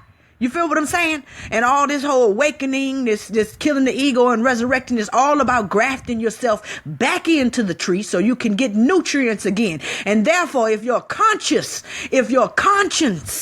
condemns you not, you'll have boldness to go to the throne and get what you need for your time of need. You have boldness to go to nature, to Sophia, to Gaia, Jesus, whatever name you give the spirit that is in us all and through us all. If your conscience condemns you not, you will have that boldness to get what you need, because you know who you are and you're not coming in your own merits, because you as a lower self can't earn shit. You can't earn shit from the higher self. How the fuck you gonna give the higher self anything when the higher self is the one that give you everything, including your fucking life? You feel what I'm saying? This the trick they get you in church, talking about God wants your money. God want this. God want that. God don't want nothing from you. God gave you everything. You understand? The lesser is blessed by the greater, and you are not the greater. Sorry, I know that hurts a lot of y'all feelings, but that's the fact. Nature is greater than you. You can't fucking box with nature. Nature is the head, and you are the tail. And this is why in the Gnostic religion, the serpent on the tree in the garden actually enlightened Eve instead of you see, a fall depends on from what perspective you looking. A fall from one end is a rise if you on the other side. You feel what I'm saying? So the Gnostics say that the serpent on the tree actually elevated Eve and let her know what the fuck was going on. You feel what I'm saying? So the fall was not actually a fall. It was actually a rise. That's neither here nor there. But anyway. Let's see. Some spirits is not to be. Yeah, I read that. What say, go within and master yourself. Yeah, that's the most needful thing. You know, we need to check ourselves first before we check anybody else. We got to correct ourselves first before we correct anybody else. Scripture says you got to take that beam out your own eye before you start taking that shit out of other people's eye. What eye are we talking about, though? You feel what I'm saying? What eye are we talking about? You feel what I'm saying? You got to take the beam out. You can't see correctly. Now that's these fat motherfuckers I'm talking about. Want to judge everybody. Bitch, you fat. Talking about spiritual now. Don't get offended. I know. Shit, people so defensive these days. Anyway, facts. Sometimes I look at myself and go, am I really good or bad? Or am I balanced? Well, balanced is good. You feel what I'm saying? And if you are all good, the beauty, the irony of that shit is being all good is not motherfucking good. Ain't that funny? Hence, light comes out of darkness and darkness can come out of light. You feel what I'm saying? So you fuck around, call yourself being all good.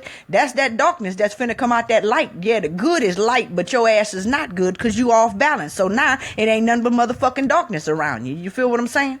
This is why the scripture says that eye and be single, thy body should be full of light. But if thy light be darkness, whoa, how dark is that darkness? You feel what I'm saying? And this is the same thing. If the light you getting is telling you to be all good, well, bitch. You better get your infrared out. Because that's some darkness your ass finna be surrounded in. You can't fucking kill a side. That's suicide. You feel what I'm saying? Light is only produced through positive and negative. Free will is only possible if you have the option to do bad. You feel what I'm saying? If you don't have the option to do bad, you can't say your will is actually free. If you can only do good, you're not free. That ain't fucking free. You feel what I'm saying? It's like in America, they say we free, but you can't motherfucking travel. You see what I'm saying? I can't just get up and go, motherfucking, I don't know, Africa right now without getting all kind of paperwork and permissions and licenses and permits and shit. That's not free. And the same thing is what I'm saying here. You know what I mean? Y'all feel what I'm saying? The lady says, so true, Crystal. We all live the facade at one point, which creates insecurity. Facts. Vast insecurity. But you see, a lot of time we stop at knowing thyself. We learn ourselves, we know ourselves, but then we don't like our fucking selves after we know ourselves. But you can't stop there. You got to go a step further. You got to know yourself and then embrace that shit. You got to embrace your good and your bad. The things that you think you did good and what you call your failures. You understand? You got to embrace your clean and your dirty. You feel me? Because we all got clean and dirty. It is simply from the suppression of our dirty that manifest all of this these negative type of behaviors, these self-destructive behaviors. Not only that, but this judgmental attitude that we have towards others. You ever notice how people who really get down on homosexuals, they're kind of homosexual themselves? You feel what I'm saying? And they don't like that about themselves. They haven't really come to terms and to grips with the fact that they're attracted to the male ass and they are male, or they are attracted to titties and they are female, and they hate that about themselves. They haven't embraced their dirty. It's something about embracing your dirty. The shit goes away. It loses its power once you bring that shit into the light. It's when you keep it in the dark where it grows and it becomes a demon. It's like your shadow haunting you. But when you pull that shit in the light, it's like a vampire. That shit just poof, blow up in motherfucking flames, and you can be who you truly are. You feel what I'm saying? Yeah, like that. When you move, I move, just like that. Let's see. Miss Carolyn says, so is it true that the actions of others mirror ourselves or something we need to work on? Well, Miss Carolyn, at a very visceral level, the others are ourselves. They are literally connected to us. You see them outside of you, but they are actually inside of you. They're different aspects of yourself.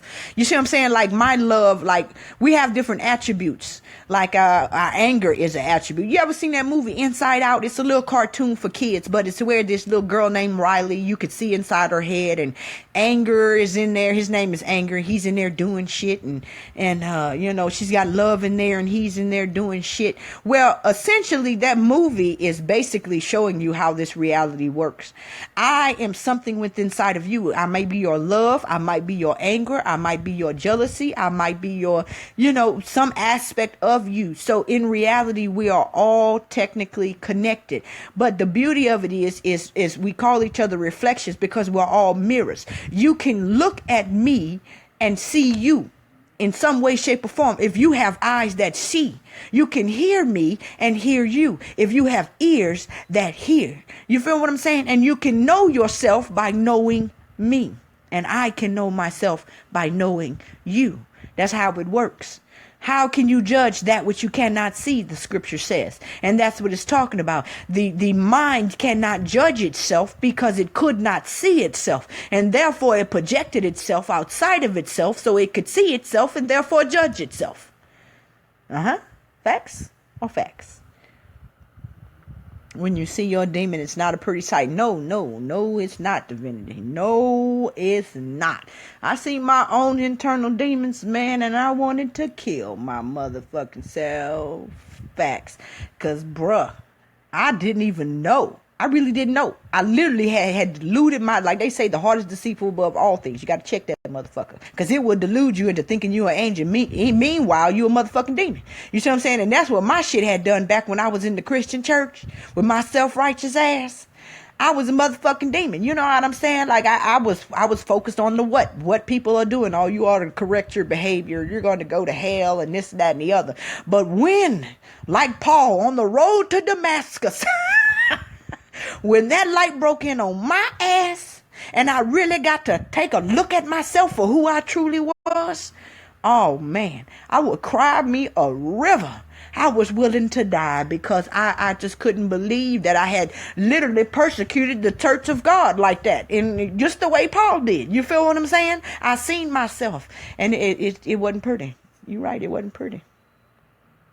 It's like the mirror house. Facts, Ashe. Get out of my head. I can't get out of your head. There's nowhere to go. You can't leave me. You know, them niggas be telling them bitches, you ain't leaving me, bitch. Well, it's true in a a deep kind of way. Sad but true. Yeah. Preach, preach, preach. Yes. Screech. Yeah, the road to hell is paved with good intentions. That's that screech. Mirrors can be scary. Just know it's some part of self that you see in others, even though you ascended. Yeah, exactly. And that's why scripture says, be careful who you entertain, because you might be entertaining angels. You feel what I'm saying? And it's basically the same concept here is you don't treat other people bad. Even if they haven't corrected themselves internally, even if their intentions aren't good, don't you intend any harm on them. You just separate yourself from them. Let them work on what they got to work on. It's like the story of Lot. Sometimes you got to move out their way so the nature, God, the higher self, mother, whatever, can do what the fuck she got to do. And sometimes some people got to be put in the refiner's fire. Ask Sodom and Gomorrah. It had to be burned the fuck down, but Lot had to get out first. And so too, a lot of these low people lower than you anyway within your life sometimes you got to just get the fuck out the way. Don't try to save them. You can't save your own fucking self, much less save them like talking about it. You feel what I'm saying? So sometimes we need to just get out the way and let God do what only God could do, or nature, higher self, whatever term you want to give it. And that's facts. You on top, Empress. Yeah, I'm on top from one perspective and I'm on the bottom from another. I'm from the bottom, bitch. I'm silly tonight, y'all.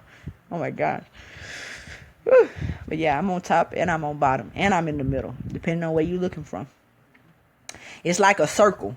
If you take a O, say the letter O, and you break it, and you hold one end in one hand and the other end in the other hand, you got the beginning and the end. But when you make it a O again, then that means the beginning is now touching the end and they are one. You see what I'm saying? So this is why Jesus says, I am the Alpha and the Omega, the beginning and the end. Because when you infinite and eternal, you're like a circle. It just keeps going. There's no beginning and there's no end. The beginning is the end and the end is the beginning. You feel what I'm saying? And same thing here. The top is the bottom and the bottom is the top. The snake eating his own tail. Feel me? You're the head and the tail. Oh yeah, that's what I was saying about the Garden of Eden. This is why in the scriptures it says that God said that he's going to put an enmity between the seed of the woman and the seed of the serpent. You see what I'm saying? And it says that you will bruise his head and he will bruise your heel. But in the Young's Little Translation, it says that the serpent is the heel. No, the serpent is the head and the man is the heel. You see, so you ask yourself, who is this serpent that was on the tree? Throwing that out there. Metaphysics, facts. We're all bisexual on a spiritual level. Yeah, we should be. Some people aren't, though. Some people are 100% egoist. They just want to receive for the sake of receiving. You see what I'm saying? So their flesh is receiving and the intentions behind it is receiving as well. So they are actually homo, meaning same sexual. They're receiving for the sake of receiving. And some people are absolute altruistic, meaning they give simply for the sake of giving. They have no thought of receiving anything in return. That's a very hard feat to do, though, which is why you have to do it through the cross, because the only way you could give some shit without receiving some shit is if you're going to die. You see what I'm saying? So you can give your life, but at the same time, you lose. You don't receive. So that's absolutely giving. But that's not good neither, because you become translucent that way. You can't be said to exist. You melt back into the Most High and your ego literally disappears forever. You feel what I'm saying? So the ego has to be resurrected. You have to be able to receive something. God doesn't want you to be either completely egoistic, just receiving for the sake of receiving. Neither does God want you to be completely altruistic, because that's what God is. God is the complete giver. So when you call yourself being a complete giver, and that's why the Bible talks about not liking homosexuality. It's not really talking about the spiritual level. The Bible is it's not talking about the physical level. It's talking spiritually, because the Bible is a spiritual book, period. It's not talking about history. It's talking about her story. Okay. And so when it says it don't want you to be homosexual, that means you should not be a complete egoist, just sucking out people's life for the sake of sucking it out, receiving for the sake of receiving. If you do receive, it should be for the sake of giving. You see what I'm saying? That's negative and positive. That makes you heterosexual. Nor does the Most High want you to be all giving, because now you're trying to make yourself like the Most High, and that shit ain't cool. You feel what I'm saying? And your ego literally disappears. You will become the Most High and you will not exist. You will perish if you call yourself making yourself like the Most High. You feel what I'm saying? So positive is not good.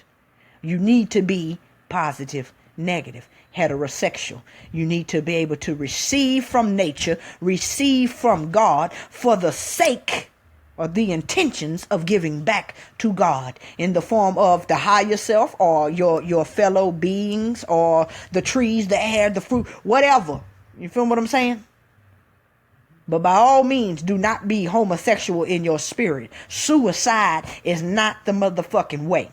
Here to tell you, you need to be balanced, positive and negative. Bernadette Jackson says, incarnation.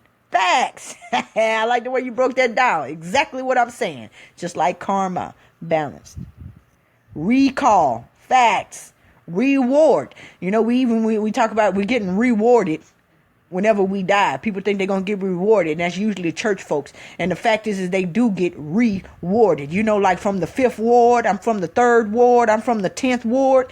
Well, your ass going to be right back in that ward when you come back because you did not motherfucking grow. You feel what I'm saying? Rewarding is not the shit you want. I do not want to be rewarded. I want to be elevated. I don't want to come back to the same level that I'm at. So again, we got to pay attention to these words. You don't want to be rewarded. Okay? You want to elevate. Shit. Your subconscious a projection of your next reality. Facts. Facts. The lowers can't lie. They have to tell what they're doing it for the individual to pick the message out of it. Let me read that again. The lowers can't lie. They have to tell what they're doing for the individual to pick the message out of it. Well, see, this is the thing, Sandra. And thank you, Sandra, for joining in. By the way, I haven't seen you yet. But this is the thing. There is a thing called disclosure. They have to tell you what they are doing. And so this is why, like I said, the inner reality produced the outer form. Nobody can technically lie. You can't technically lie because your words betray you. Your body betray you. If you know how to read symbolism, you can look at a person's body and their life, the street they grew up on, the car they're driving, the shoes they driving, if they wearing any, the type of clothes, the way they have their hair, and you can tell every attribute about their internal spirit. Or at least how it was a while ago, because there is a sowing and reaping. So even though you may change yourself in your spirit, there's a while before it manifests in your flesh and in your life. You see what I'm saying? But if you get skilled at symbolism and learning these things, this is why, let me explain something to y'all. Like I said, we are both male and female, most of us anyway, or male and female energetically. And it is displayed through our body. Now, you can tell by looking at a person whether they are, how they are. Now, for what we traditionally call a male's body, his heart is to receive. Most men are fucking selfish. Now, I'm not saying that because that's my opinion. I'm saying that according to the correspondence and the language of symbolism. The reason I say that is because his upper half is negative, which means to receive. That's where his heart is. So his heart is a heart of receptive. That is his true intentions, or at least it was his last life. But he gives for the sake of receiving. A woman is the opposite. She receives for the sake of giving. And this is why even in the modern church where it says the women should not be speaking, this is why the man should really not be behind the pulpit, because his upper half is the woman. Unless his dick gonna be back there talking, but I wouldn't suggest that. But they try it. They try it. Ooh, shit. Yes, indeed. It's the super ego must die, not the ego. Well, I don't know divinity. I just know the ego personally. I know Carl Jung talk about the id, the ego, and the super ego in reference to the subconscious, the conscious, and the superconscious. But if you say the super ego must die, then that means the superconscious must die. Then that means the super awareness must die. I think the ego itself is actually what is getting in the way of the ego becomes the super ego. You feel what I'm saying? Just like I said, the ego must die and it is resurrected and it becomes divine after that. So the ego initially is just your ego. You feel what I'm saying? And then it's your flesh or your id. That's why they call people idiots. That's what they basically mean. You operating out of your flesh. You're not using your motherfucking mind. You feel what I'm saying? It's idiot. You're operating subconsciously. You're not being aware. And so initially it's just your ego and your id. But once your ego dies, it becomes a super ego. You feel what I'm saying? It becomes divine. You feel what I'm saying?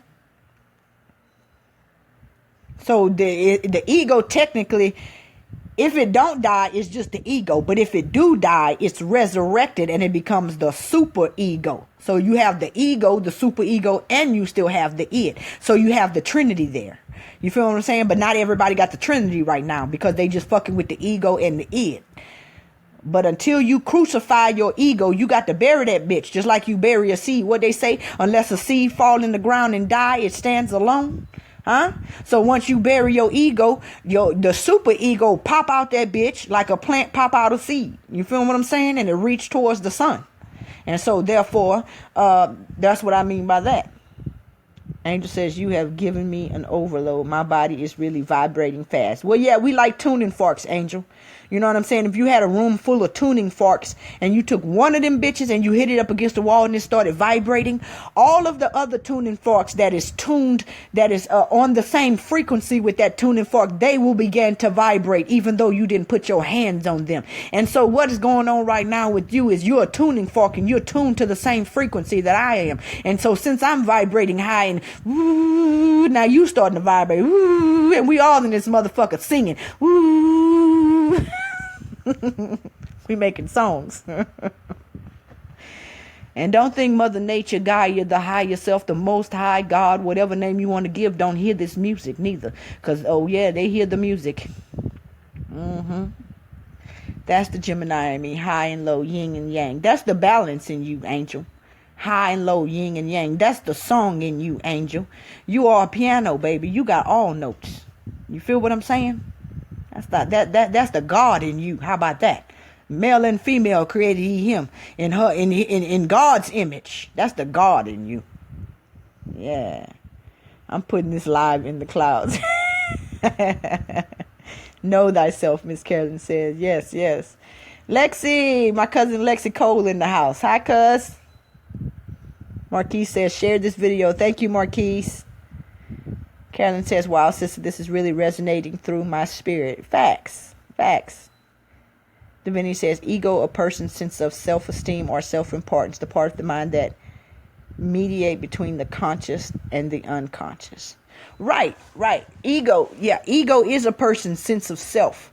But see, we have a human self and we have a divine self, but we can't never really know about our divine self until the human self dies, because the two cannot occupy the same space technically. You feel what I'm saying? You either vibrating low or you motherfucking vibrating high. You have the option of being one or the other. Like you can go up and down the ladder, but the fact is you can't be at the top and at the bottom at the same time in your consciousness. You are in your spirit. You are everything and everywhere at all times. But within your conscious awakened state, you can only be one or the other. You feel what I'm saying? So your human sense of self has to die so you can become cognizant of your divine sense of self, which is the super ego, right? You feel what I'm saying? And a lot of time, and why the ego has to die is because a lot of people have inflated senses of self in their human self.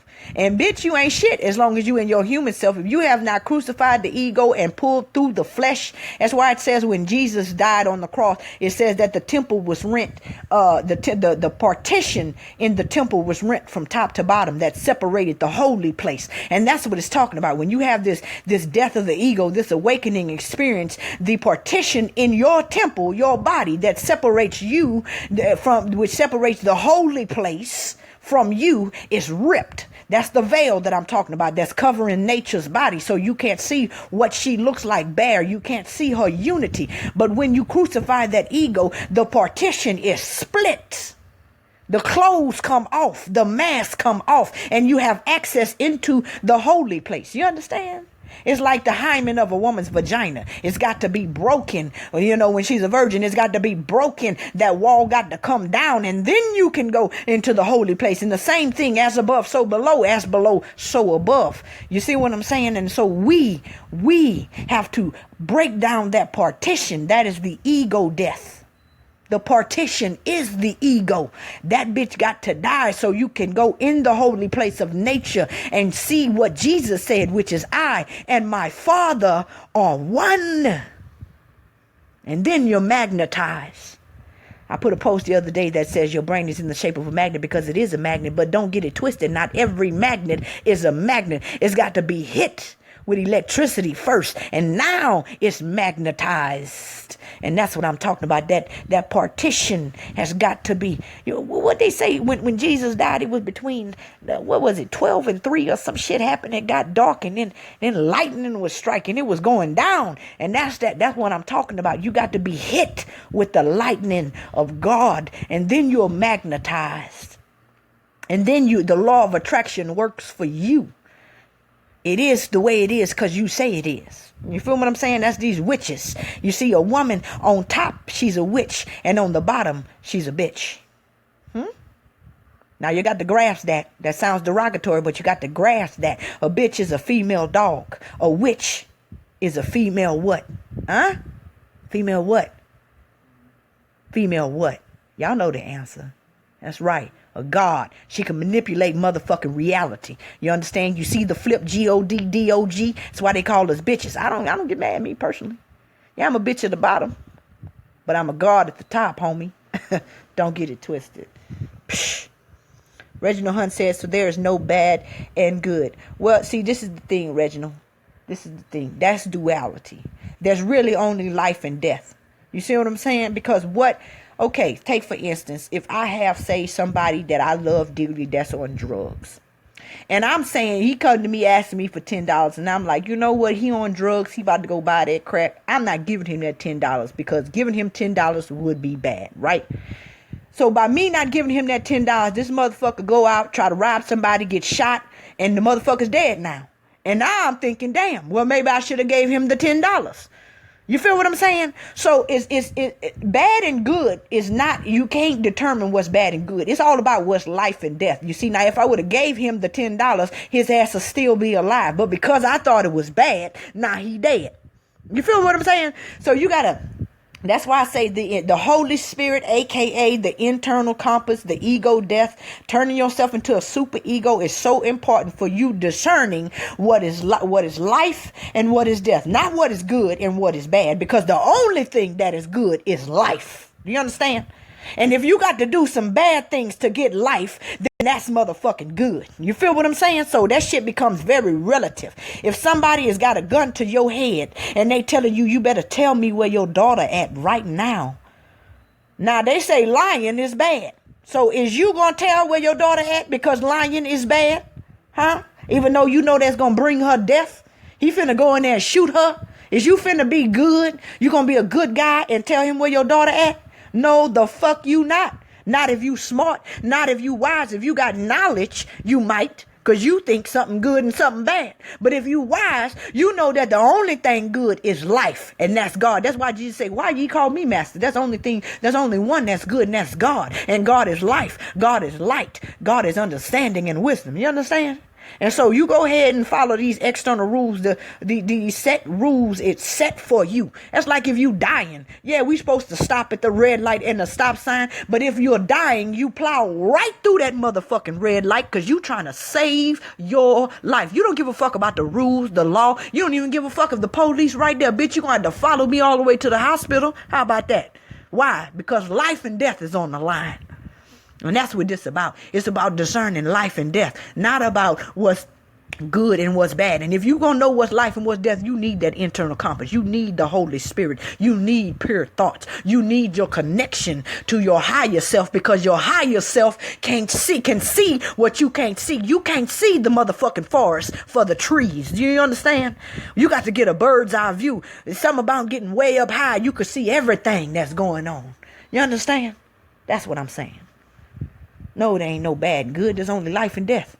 Bad and good is for babies. Life and death is for the grown man. Super ego. Divinity says super ego, the mind that acts as a self-critical conscious. That's the ego, must die. The super ego. Angel says that's why we can't turn the other cheek. That would be the opposite of guarding our hearts. Facts. Now, there is when we do the whole cross thing, when your ego dies, there is a point There is a point where you are made to believe that by giving your life, you save the world. And we make a decision, consciously or unconsciously. Those who make the decision that if I got to live in this kind of world, then fuck it, I don't want to live in it at all. Then that means that's a process of the ego death. So there is a point where you turn the other cheek. But it's kind of difficult for me to explain in this broadcast because we kind of all over the place. So that'll have to be a whole separate audio. So there is a point where you actually turn the other cheek. That's the only way to get yourself from being an ultimate egoist to being an altruist. But I'll have to explain that in a separate video. Let's see. David Dingle, Moon Ra, Reflection in the house. Peace, fam. Facts. Yeah, Dave, you're going to have to go back and listen to this one. The whole family is present, baby. The whole squad is in the building. You got to go back. This one is good. Dominion says, it's the superego must die. It functions to reward and punish through a system of moral attitudes, conscious, and a sense of guilty compare. No, not the superego, divinity. That's not the superego. If the superego dies, that's your divine ego. Then that's the people that they talk about in scriptures that says that they are without hope, basically because they crucify Christ again. You feel what I'm saying? So once Christ has been crucified and resurrected, becomes the super ego. If you crucify your super ego, well, shit, you without hope. You fucking without hope. It's nothing. You know what I mean? I mean, there's technically no such thing as without hope, but it's gonna be a long road for you, homie. That's all I'm saying. Not you, divinity, but whoever kills the super ego. That's all I'm saying. The super ego is your friend. It's the X-Man. It's your Superman. You feel what I'm saying? Because ego is man. Super ego is Superman. You don't want to kill Superman. Superman, the only power that can really save your ass. When all these extraterrestrial beings is trying to attack your motherfucking ass, you better have Superman on your team. Bruh. Divinity says, I understand where you're coming from about the ego. Good. Angel says, either way, that $10 could have been the last hit of crack that would have taken him out. That would have been considered bad. Yeah, it could have been. But again, Angel, this is why I say that internal compass is so important. Because we are in the forest. So we can't see what's in, you feel what I'm saying? We can't see the forest for the trees. But when you got that internal compass, when you are connected to your higher self, it's called the higher self for a reason, because it's higher than you. And you see, if I'm on the ground, I can't see nearly as much as the motherfucker on top of the skyscraper. He on top of the roof of the skyscraper can see me. He could see way up the road. He could see down by the river. You feel what I'm saying? So when we are connected to our higher self, we don't have to rely on our limited perception to make decisions. Our higher self will be able to say, go ahead and give him the $10 because I can see all of eternity right now. I can see 10 minutes from now when he buy the crack. I can see 30 minutes from now when he high on the crack. You feel what I'm saying? And so if we have our internal compass and we learn how to follow that motherfucker, just like in the physical realm, all compasses point north. In the spiritual realm, your compass will always point you to life. Will always point you to life.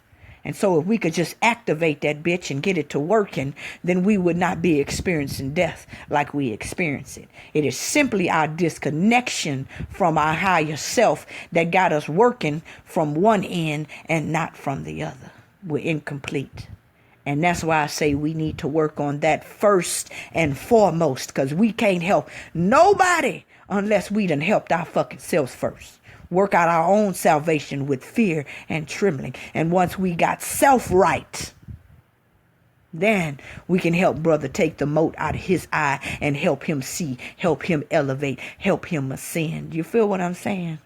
So sometimes we have to be in our own isolation, because it take a lot of work, y'all. Anybody that say that self-mastery of self, reconnecting to the higher self, being in tune is easy is a motherfucking liar.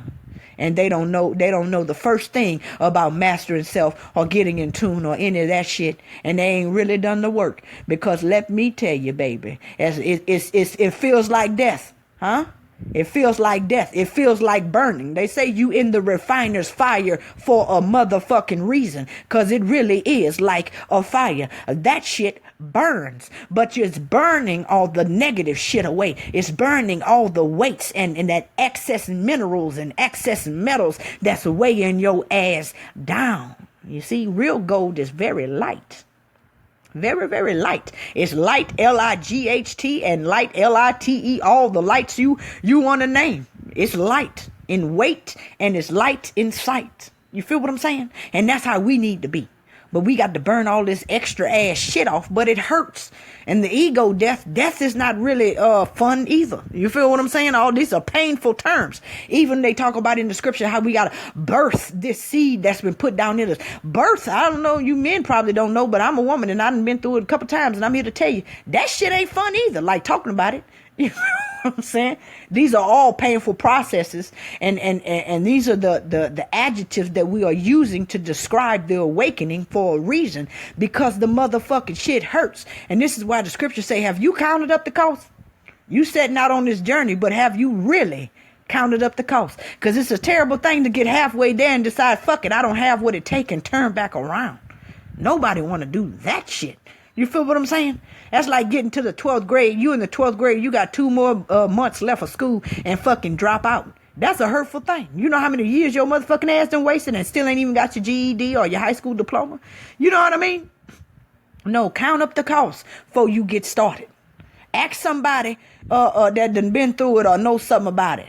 What the fuck you finna go through. And you got to gird up your loins. That's why I say you need the whole armor of God, not half the armor. You gonna need the entire fucking armor. Do you understand what I'm telling you? Because they're gonna be darts and fiery flames of arrows coming to you from every angle. You need your shield. You need your helmet. You need your shoes with the preparation of the gospel of peace. You need your belt of truth. You need the whole armor, because it's motherfucking going down.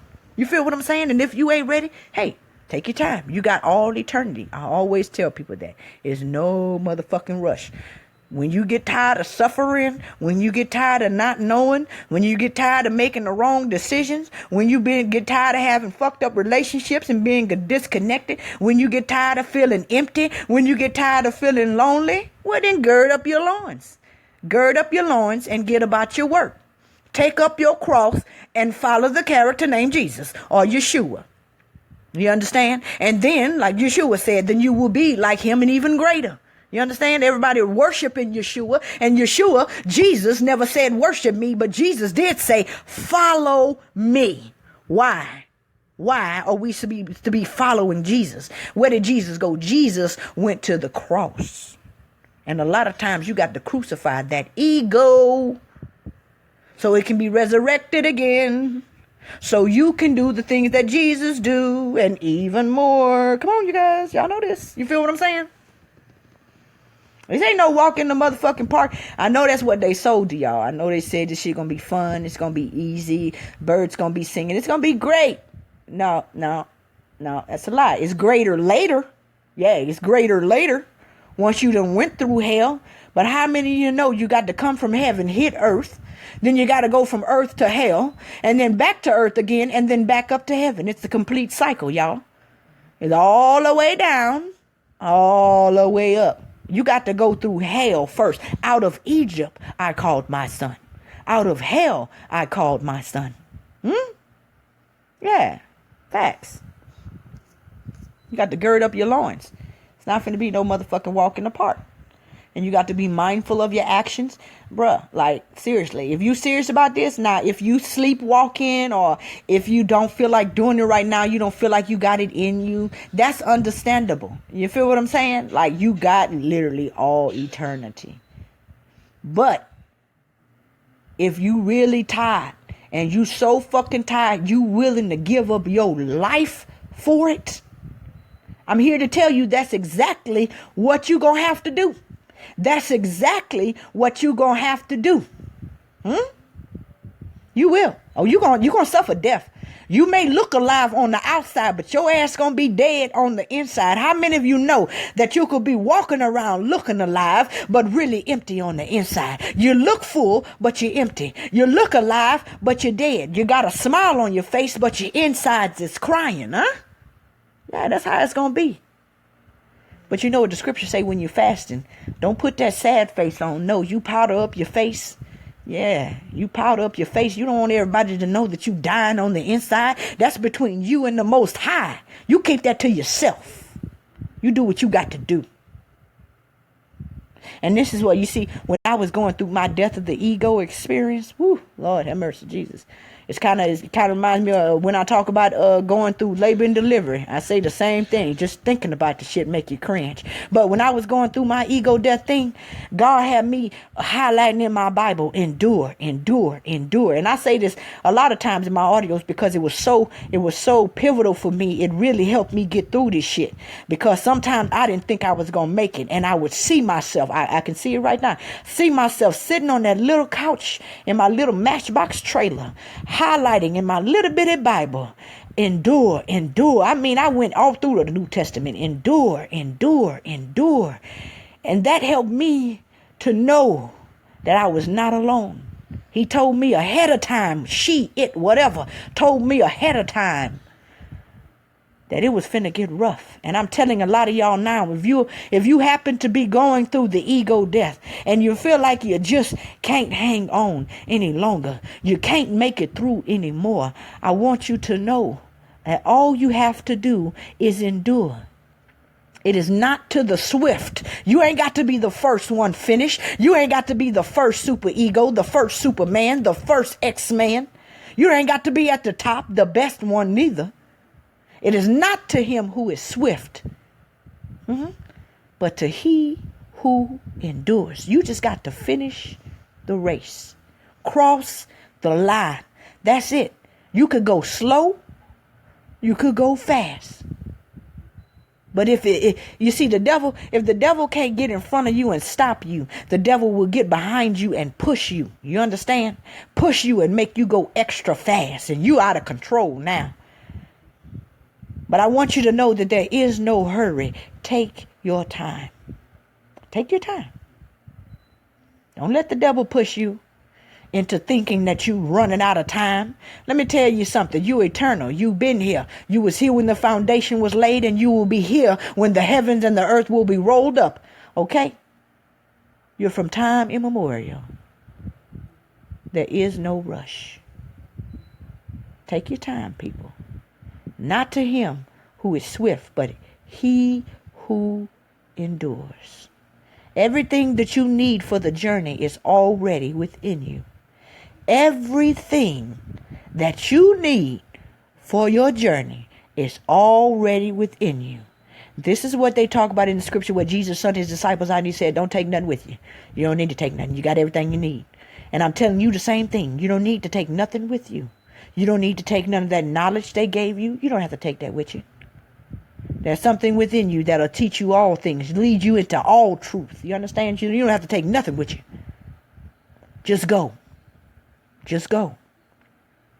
But before you go, you make up in your mind, you decide that you are going to endure, come hell or come high water. You will be like the tree planted by the water. You shall not be moved off of your path. You might get knocked down, but don't break. Like they say, you could bend, but don't break. And every day is not going to be a good day. Everything that happened to you, according to your perception, will not be a good thing happening to you.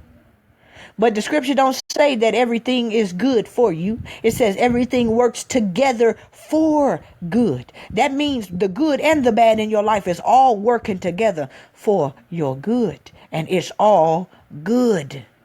It's all good, baby. It's all good. Even if you make mistakes, your mistakes will elevate you. This is what the scripture is talking about. Your enemies will become your footstools. Your mistakes will become your teachers. That will elevate you. Your failures will become your footstool that helps you elevate. You better get used to failing. You better get used to falling if you're trying to learn how to walk. Nobody just learns how to walk and just gets up and just take off. No, you got to get used to falling when you're trying to learn how to walk. And the same thing is true with our spiritual walk. I know that sounds churchy, but I know y'all understand what I'm saying. Y'all can translate it over into the metaphysical. In your spiritual walk, you better get used to falling. Because you're going to fall a whole bunch of times before you learn how to balance yourself. But I want you to know this. Mother Nature, Sophia, the wisdom of God, Gaia, the spirit that pervades everything that is, that causes the plants to reach up towards the sun, that causes it to pop out of its seed and everything else. I want you to know that you are not holding God's hand. God is holding yours. So I know sometimes you get weak on this journey because it's a hard journey. But you think that you can get so weak that you let go of God, that you let go of your higher self, and you will fall into perdition, that you will not be able to come back up. But I'm here to tell you that you are not holding God's hand, and you did not choose God. You did not choose this path. This path chose you. God chose you. Mother Nature chose you. And so by her, him, it choosing you, you're not holding God's hand. God is holding your hand. And so even when you get tired and you fall, you are not going to fall into perdition, because God is holding your hand, and God holds the earth up and the stars and the moon and everything else up. And it is impossible for God to lose what God has got a hold of. You understand what I'm telling you? So let that fear go. That's not the fear and trembling that you use to work out your salvation. That fear and trembling brings on damnation. That's a different kind of fear.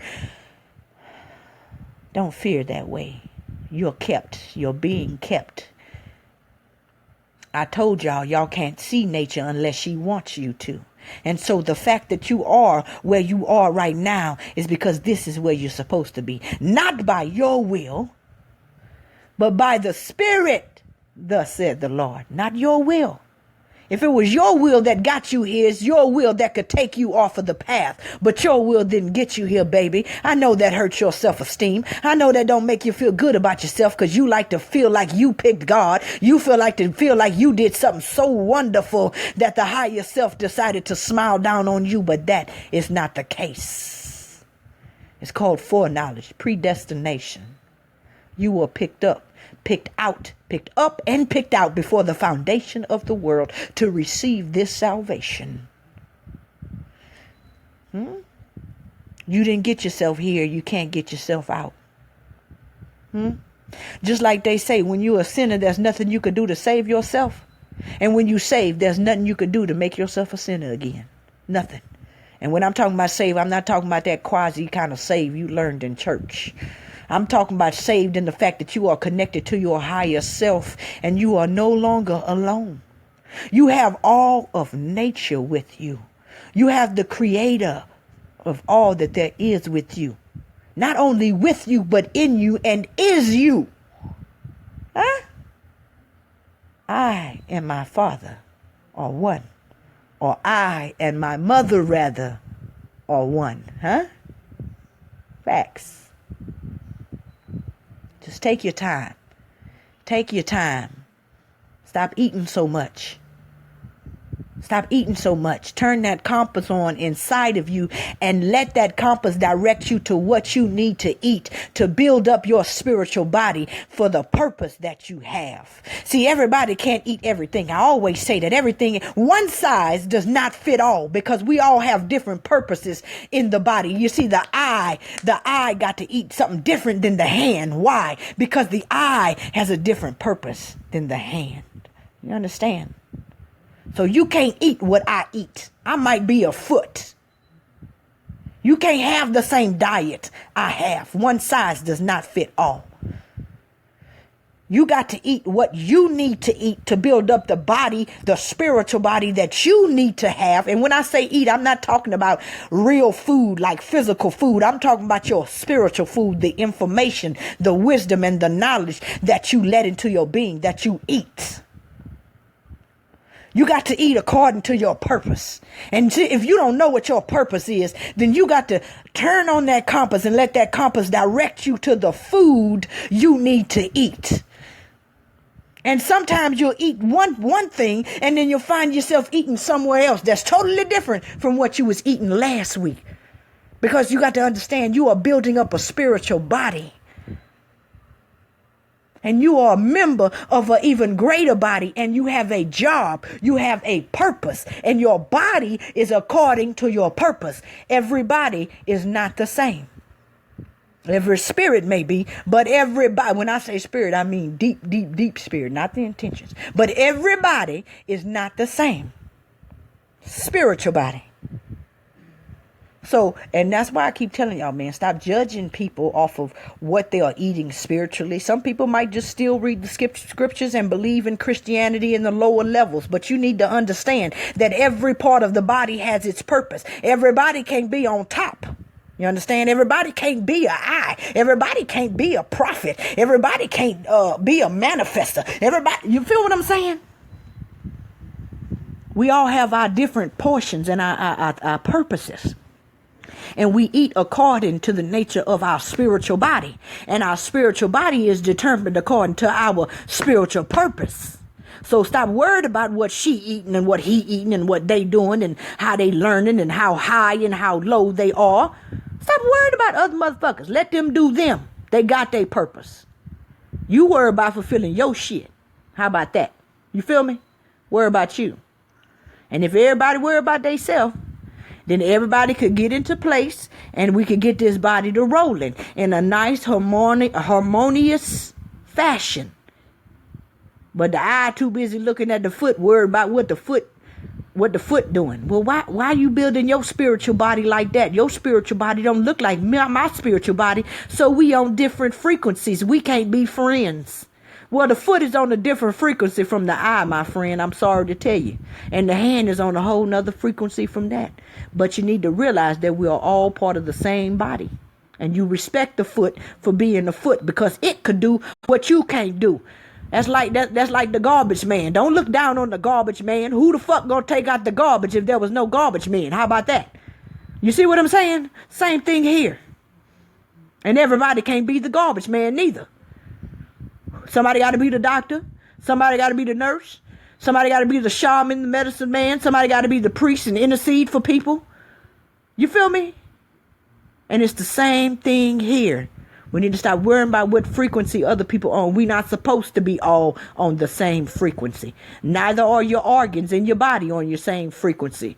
If you know anything about biology, you know that your body, your organs, each carry their own frequency according to their own purpose. Learn to let people be on their frequency, y'all. They might not be a kidney like you is. They might be a liver, and the liver's on a different frequency, but respect the liver for what it is. If organs in your body start attacking the other organs because it's not on the same frequency, you know what that is? That's called autoimmune disease, when the body attacks its motherfucking self. And again, like I say, nobody can destroy you as a kingdom, Adam Kadmon. Nobody can destroy you from the outside. You destroy yourself from within. You destroy yourself from within. And that's exactly what we're doing. Behind dumb shit like diet. Let's see what we got. Karen says, tired of being tired. Facts. Chris Meek says, I can listen to you all day. Laugh out loud. Thanks, Chris. That's sweet. Angel says, this is the best sermon I've ever heard. Thank you, Angel. Chris Meek said, yeah, I was watching another video saying our soul knows the life it's getting into. Everything is divine. Facts. Facts. And that's the beauty that you realize when you have the ego death. You mesh into nature. You become one with nature. And you realize that it's all balanced here.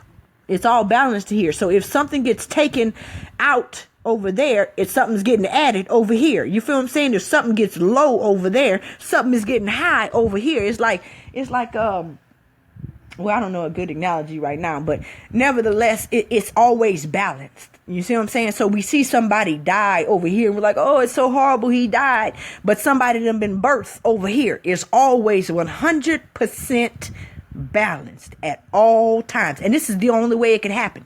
You feel what I'm saying? It's the only way it could happen. And we've all occupied each space at some point in time. It's like musical chairs, except it's musical egos. You feel what I'm saying? And we've all occupied each chair, or will occupy each chair throughout eternity. You will get to play each and every character. So be careful how you handle other people, because other people will be you at some point within this eternal game. You feel what I'm saying? But it's all good. It's all divine. And once you come to the awakening like Buddha did and most Indians did, that's why they got that dot on their forehead. You feel what I'm saying? But that's really, their physical translate to our spiritual. So that's really us over here. We getting up on game. Facts. We getting up on games to what's really going on in this reality. And it's all good here. It's all divine. It's cool. Nobody's dying. Nobody going nowhere. Not really. You know what I'm saying? You're here. You're here. Bruh, we just keep changing our cars. That's all. That's what incarnation is. That's what karma is. You feel what I'm saying? We just changing our cars. That's all. So even when we see each other die, we become sad, and that's okay. That is okay. But if you vibrating higher, if you part connected to your higher self, then you should know that there really is no death. So there really is no place for sadness. You wonder why they call it funerals, huh? Funerals. Funerals, funerals, like really? Why they calling that shit wake? It's a wake, but yet they just went to sleep. That's because when you go to sleep, you fucking waking up on the other side. You feel what I'm saying? Like it's a complete cycle. There's yin and there's yang. If this is called life, then death is just another side of it. You feel what I'm saying? Which is still considered life, because you can't really die. It's just a fucking door. So just like when you go to sleep, and it's exactly what happens. You go, this is your conscious realm. There's a super conscious realm, and then there's a subconscious realm. And so, you know, when you call yourself dying, you go into the realm that's like your dream, and you can literally manipulate shit. You can create whatever fucking world you want to create. What would be more heaven than that, than being able to basically create your own world, however the fuck you want, with whatever rules, you know what I'm saying? Like whatever rules as far as physics goes and things like that, and being able to manipulate that world and live within it. And that's what we do at night when we go to sleep. It says that the invisible things are understood by the things that are visible. And so even in our life now, we can look at our sleep and wake cycles, and you can understand your life and death cycles. So when you go to sleep, aka die, then you become infused in all nature, and you can fucking switch shit up how you want. You see what I'm saying? You can fly. You can do whatever the fuck you want, because the eternity is the macrocosm. Macro being big, and our little life we have now is a microcosm. But just like you can look at a atom under a microscope and you can see a whole fucking solar system, so too you can look at this one little life of yours and you can see the whole fucking eternity. You know that here is the spirit of prophecy, because you understand that they're connected. So you could see your little life now, and you could see how it's going to play out over the long haul. You understand? And this is why now, as it stands of right now, we're in the infancy of humans, of our divine self, in eternity. Eternally speaking, we're in our infancy. This is why we don't remember our last life, for the same reason that a baby does not remember yesterday. You see what I'm saying? When a baby is like 2 weeks old and shit, it's not going to remember yesterday, and it won't even remember tomorrow. And so too now, we don't remember our last life. We might not remember our next one, if you haven't had the ego death. But see, the ego death is like the bar mitzvah or some shit in like Jewish folklore. When they do the bar mitzvah, the coming of age, the rite of passage, you know, in Indians, they would take them out in the forest and shit and give them some ayahuasca or something like that. Well, essentially the ego death in eternal terms, or in eternity time, that's what that is. It's the rite of passage. So now you have the ability to save your life in the clouds. You feel what I'm saying? You will remember this life if you've experienced that ego death. And you will remember every life hereafter. Just like once you reach a certain age, 2 or 3 years old, you remember yesterday and the day after. So too, those who've experienced the ego death, the bar mitzvah, the rite of passage, you can now save your movies in the clouds. You now have what they went up from Blu-ray to violet ray, ultraviolet. Now you have ultraviolet vision. You have all of these gifts. You see what I'm saying? The external world is simply displaying to you in a visible manner the accomplishments, your attainments that you've gotten in your internal world. And this is the significance of the 7. You see what I'm saying? Because there are other levels past this. You've just gotten to the 7th heaven. That's why there's 7 continents. You used to be higher than that, actually. And this is where the continent of Atlantis and shit like that come from. You actually had a kind of a little bit of a decrease or whatever. But there's 7 colors. There's more colors than that. There's more colors than 7. That's the ones that you've actually attained. So you can use them to create your world. There's more than 7 notes. 8 is simply, there's 8 notes, but 8 is just the higher octave or whatever. There's actually 7. There's more than 7 notes out in the vast universe. There's more than 7 continents. There's more than 7 colors. You feel what I'm saying? There's actually more than 7 chakras. You just unlock 7. So as you unlock 7 chakras, you get all the shit that corresponds to it, which is the 7 notes, the 7 continents, the 7 colors, the 7 organs, the 7 glands. You feel what I'm saying? But as you continue to ascend this life and thereafter, you continue to go up the ladder and open more chakras, which means if you open another chakra above this one, you get another color, which corresponds to another shape, which corresponds to another note, which corresponds to another continent, which corresponds to another organ. You feel what I'm saying? And now you on the 8th heaven. There's more than 7 heavens. There's way more than 7 heavens. And you progress throughout eternity. It's an infinite growing, an infinite learning, an infinite ascending. Hence why Jacob said, he called the place Peniel. He says, because I've seen a ladder going into heaven with the angels of God ascending and descending. And that's all we're basically doing. We're ascending and descending. Sometimes you go up. Sometimes you lose a chakra. You lose a color. You lose a continent. We've done that. What about Lemuria and Atlantia? We've lost some shit. Don't worry. We gaining it back. We got all eternity. This is what the fuck we're doing. You know what I'm saying? Like, that's what we're doing. That's what it is. Let's see. All right. Well, man, I went hard. I was not expecting to go this hard, you guys. How long have I been on this thing? Who knows? Somebody tell me how long I've been on here. I know y'all know. I've been on here a while. Well, y'all, I think I'm all talked out at this point. I don't know what else to say unless y'all have some questions or concerns or some comments you wanted to drop there. Anything else that, any questions you wanted to ask or anything like that before I shut this one down? I really enjoyed this talk today, y'all. I just want to tell y'all that. Everybody, 2 hours and 38 minutes. Thank you, David. Where's your wife, Shakur? I haven't seen her on here, I don't think. I may have missed it. Planting New Growth. You didn't say hi. Hi, Planting, Mr. Hill. A lot of y'all. 2 hours and 38 minutes. Wow. Yeah, y'all. Everything means something. Numbers mean something. That's why a lot of y'all are starting to see 111, 222, 1234, all of these different numbers. It's synchronicities that when you begin to see those numbers like that, that is you getting in sync with your higher self. And by higher self, I mean everything that is outside of you is part of that higher self. So it means your inner compass is being tuned to your outer self. And so you find yourself looking at the clock at 11:11 all the time. Like, you don't even know why the fuck you looked at the clock. You just happen to look at the fucking clock and it's 11:11. That's because that's what they call in tune. You are in tune. You are in sync. That is your higher self. You know, a lot of people say like it's angel number. They're trying to give you messages and shit like that. But I don't really perceive that as them trying to get, them, infamous them trying to give you messages. It is just simply a display showing you of how you are in tune and how you are actually one with your environment. Not only one with your environment, but you can manipulate your environment once you are magnetized. Mostly women, though. That's why women are the witches. Facts. Me and Crystal going to have a baby together. Well, Antonio, I'm already married. I hate to tell you, friend. But I am.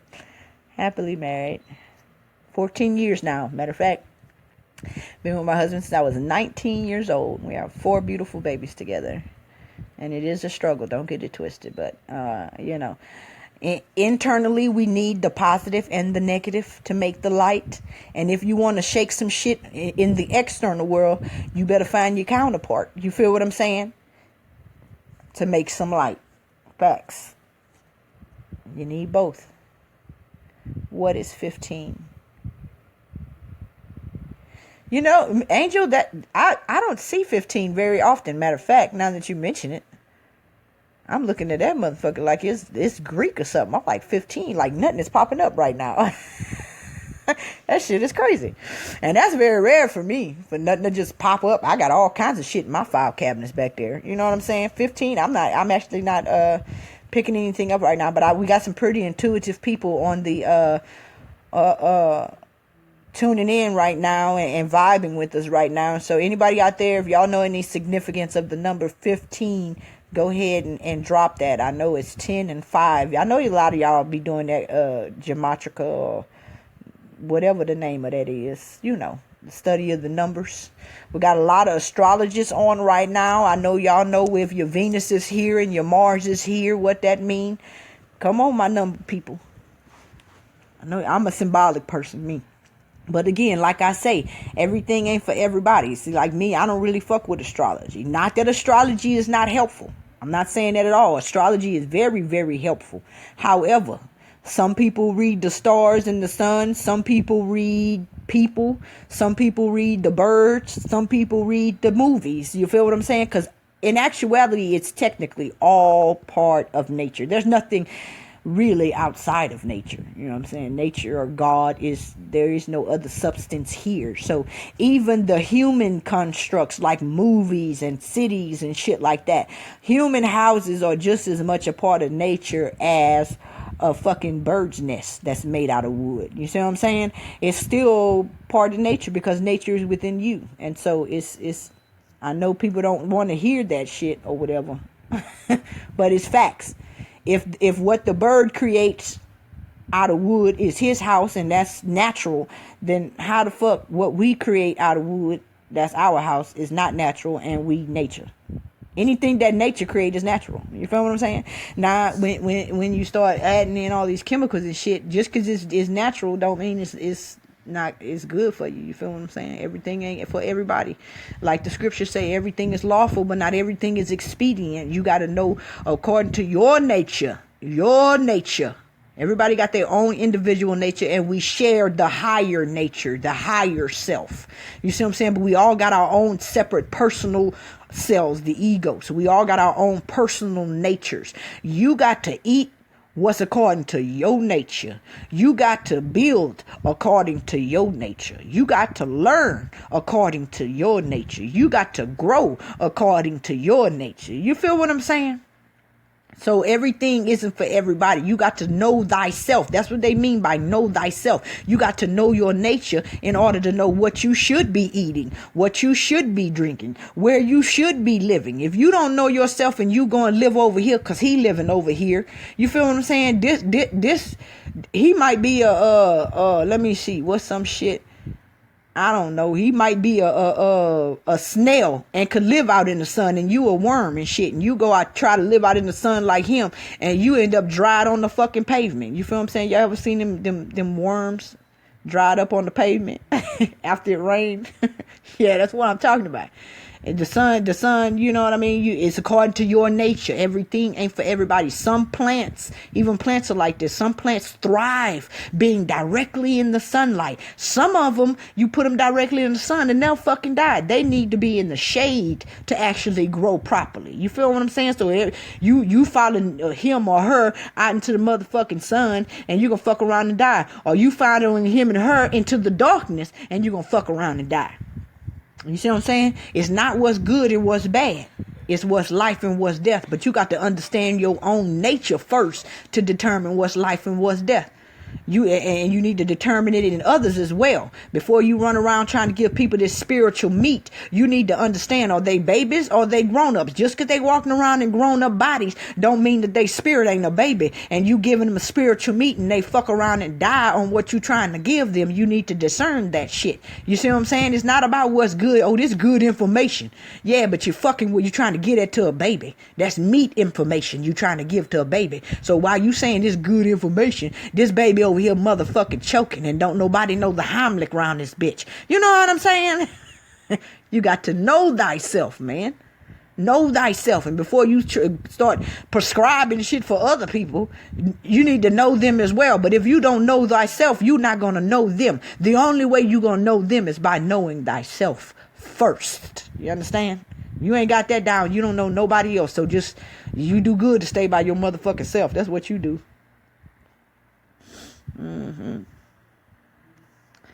Let's see what we got. Is numbers created by man to understand energy? Divinity? No. See, technically speaking, nothing's here but God. You feel what I'm saying? Man is the tail, and what we consider God or the absolute, the most high, the higher self is the head. It's like Jesus talked about, I am the vine and you're the branch. Basically what Jesus is, the higher self is like the root and we're the leaves or the branches of the tree. And so anything that man makes, I know, even though I go low sometimes and I try to pretend like there's somebody out here to get me and all this other crazy shit like that. The fact of the matter is there's nothing here but God. And so even numbers that are created by man, even scriptures that are said to be created by man, once you understand that man and God are technically one, then you understand that numbers have their perfect place. And it's like, this is like a simulated reality in a way. It's your internals projected out to you. But the projection itself is like a computer. It works off of like computer codes, except for the computers use ones and O's and only ones and O's.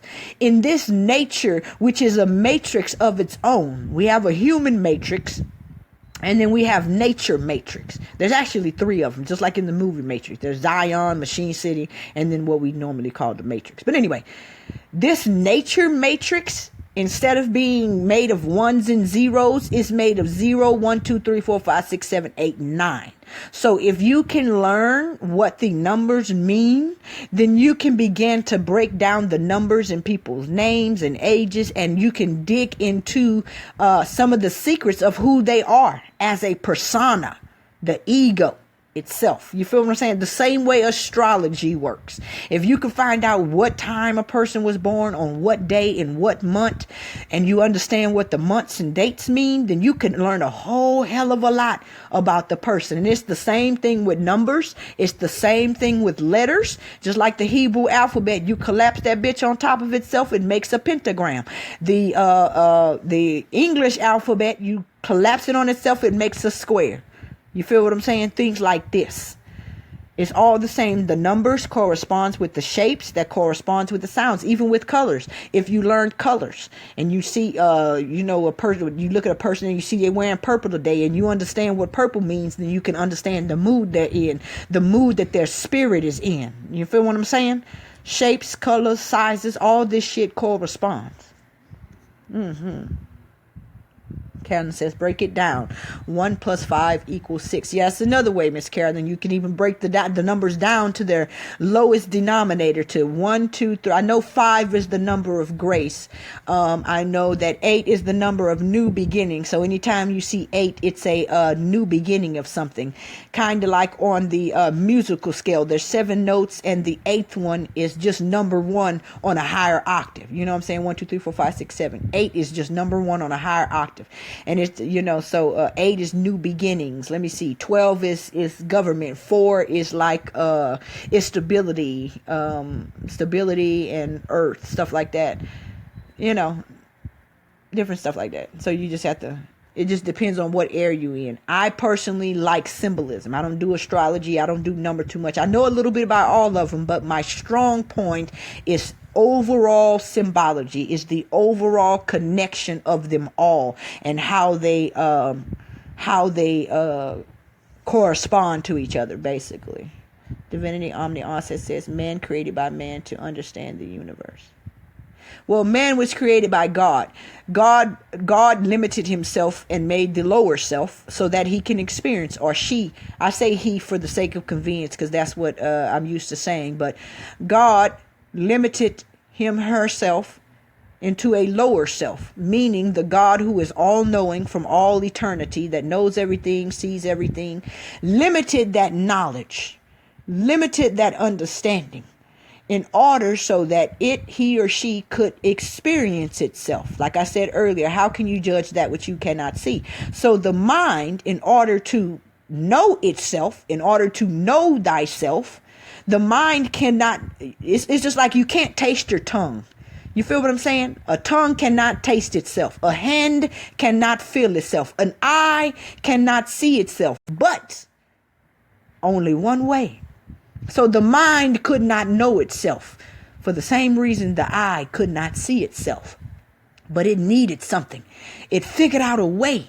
The mind figured out a way for it to know itself. The same way an eye can see itself, by the use of a mirror. You feel what I'm saying? The tongue can't taste itself. The eye can't see itself. The hand can't feel itself. So by the use of a mirror, an eye can see itself. And in the same way, by the use of a mirror, the mind can begin to know itself. And so the mind projected itself outwards, and it is a mirror of itself. You feel what I'm saying? So now the mind can know itself by looking at itself. This is what I mean by the Word. In the beginning was the Word was with God, and the Word was God. You add L-E-L. L is the name of God. That's you. Into the Word, and you get the world. You feel what I'm saying? So they are one and the same. And this is what we mean by the holographic universe, by you are walking inside of your own body because you are God, and you limited yourself in order so that you could experience yourself. Truly experience yourself, because you can't know yourself unless you understand yourself. But you can't understand yourself unless you see yourself. So how was a mind to know itself if it couldn't see itself? It had to create a mirror. And the world is a mirror. Like they say, the word is a mirror, and you are changed from glory to glory to glory. And so in the same way, the world is a mirror. And as you look out into it, and as you become one with it, you are changed from glory to glory to glory.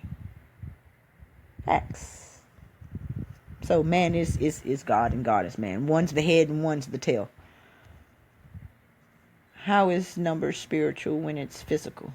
Well, in all actuality, divinity, and see, this is the thing. You have to, it gets difficult because you have to make a distinguishing from when you're speaking on a lower level. On a lower level, there's a such thing as good and bad, and spirit and flesh on a lower level. But in all honesty, the higher up you go, there is no such thing. Flesh is spirit. You see, it's just spirit vibrating at a different rate than spirit. They're actually one and the same. And even man and divine, they're the same thing, just vibrating at a different rate. You feel what I'm saying? So you have to come from your duality thinking into a unity thinking, because duality is the tree of knowledge of good and evil. You see, yin and yang, divine and God, spiritual and physical. It all corresponds. That's the same tree. But you got to move from eating from that particular tree into eating of the tree of life, which is the tree where they're both together. It's like if you look at the yin yang symbol that the Eastern people have. On one side is black and on one side is white. That's duality thinking. That's the tree of the knowledge of good and evil. But also, you got to go further than that. There is a line around the black and the white. It's a circle, actually. It's a circle. And so you got to look at the circle and realize that the circle is life. And inside life, there's good and bad. There's yin and yang. There's man and God. There's spiritual and physical. But at the end of the day, on the outside is all life. You feel what I'm saying? So you got to get from eating the good and bad shit tree to seeing that it's all life, the man and God tree, and see that it's all one substance here. There's only one substance here. Feel what I'm saying? And so this is why you look in the scripture and it says that the tree of the knowledge of good and evil was in the midst of the garden. And it also says that the tree of life was in the midst of the garden. And you're like, well, hold the fuck up. How they both in the midst of the garden? Only one can be in the midst of the garden, but you don't realize that they're really the same tree. It just depends on your state of your internals of how you interpret that shit. If you're divided within yourself, it's good and evil. If you're united within yourself, it's life. You feel what I'm saying? So it's all according to you. Okay, Terrence Given put some a link down here. Miss, I want to say that was Angel. Yeah, Angel that asked that about the number 15. Angel looks like Terrence Givens. Thank you, Terrence. Reach one, teach one, each one, or whatever they say. Thank you. He got a link on here, Angel, about that number. Chris Meek, numbers was never supposed to have a value. There is 0 through 9. All the other numbers really don't exist. Right. The computer code, like I said, computers actually, the ones that we create only operate off of 0 and 1. But the one that the higher self created, which is the matrix that we live in called nature, there's 3 different ones, but the one we call nature is programmed off of 0s and 9s. You feel what I'm saying? And this is why in the movie The Matrix, you've seen all them numbers going up and down. And they could actually read through the numbers and see fucking pictures. You feel what I'm saying? It's the same thing too. If you know astrology and numerology, if you see the numbers, you can get a picture of what the fuck is going on, what's fitting to go on, what this person's personality like, how they learn, are they stubborn. You feel what I'm saying? It's the same difference. Stars is the numbers. They're countless amounts of them motherfuckers. Daryl the Barber, hi. Peace. When my mind, Divinity Omni Offset says, when my mind's eye see and feel spirit, there is no numbers, nothing physical, just energy speaking above the 3rd dimension. Yeah, I could feel that. Some people speak to spirit through numbers. Some people speak to spirit through astrology. Some people speak to spirit through symbology. Again, it depends on what your purpose, what your spiritual body is made of, and your personal nature. The higher self deals with us each as fractal pieces differently. You see what I'm saying? So like I always say, one size does not fit all. You don't see numbers, but that don't mean somebody else might not communicate through numbers. I communicate through symbolism. That's how me and the higher self, if I ask a question, it's like that poke. I heard, let me see, I think it was Crumb Snatcher. It was either Crumb Snatcher or Jamar Milton or somebody was talking about how, something about Pokeballs, how when you get all of them, then you can ask any question and it's answered to you. And man, I was in the car driving and I like to wreck, man. I was like screaming at the top of my lungs. I get like real passionate about this shit, y'all. Cause I was like, damn, that described how I am. Cause I could ask the question and I always get the answer back through symbolism. Something one of y'all say, some shit I see on Facebook, some movie, some shit, a commercial, a billboard, street sign, all kind of shit. You know how your eyes will automatically draw you to the clock at a certain time, 111, 222. Well, when I ask questions, my internal compass will automatically draw my eyes to certain things. That's the answers to my question. And it's like a knowing, an intuitive knowing within the inside. I know that that's the spirit talking to me. So we've actually built up, me and the higher self have built up a relay system or a relationship. You feel what I'm saying? So some people speak to their higher self or communicate through numbers. Some people see visions. Some people have feelings. Some people have clairaudience and they actually hear audible sounds and a voice. You see what I'm saying? It's different for everybody. Like they say, it's all one spirit, but different gifts to each person. I think it's like 7 spirits, which corresponds with the 7 chakras, with the 7 colors, with the 7 continents, with the 7 notes, with the 7 shapes, 7 organs, 7 glands, blah, blah, blah. You see what I'm saying? Yeah. Daryl the War, I see 111, 222, 1, 2, 3, 4, 4. Yeah, Daryl, that's because you lit. You magnetize. You just have to learn how to, if you haven't already. I'm just assuming, I don't really know, but if you haven't already, you just have to learn you have to build a relay system between you and your higher self, the most high God, whatever that term you want to give it. You see what I'm saying? Because you are in sync, you are in tune, evidenced by the fact that you have that magnetism that draws your eyes to the clock at these particular times. You just have to begin to ask questions and then you will get the answers from them. What does that mean? That means you're in sync, Daryl. That means you're in tune.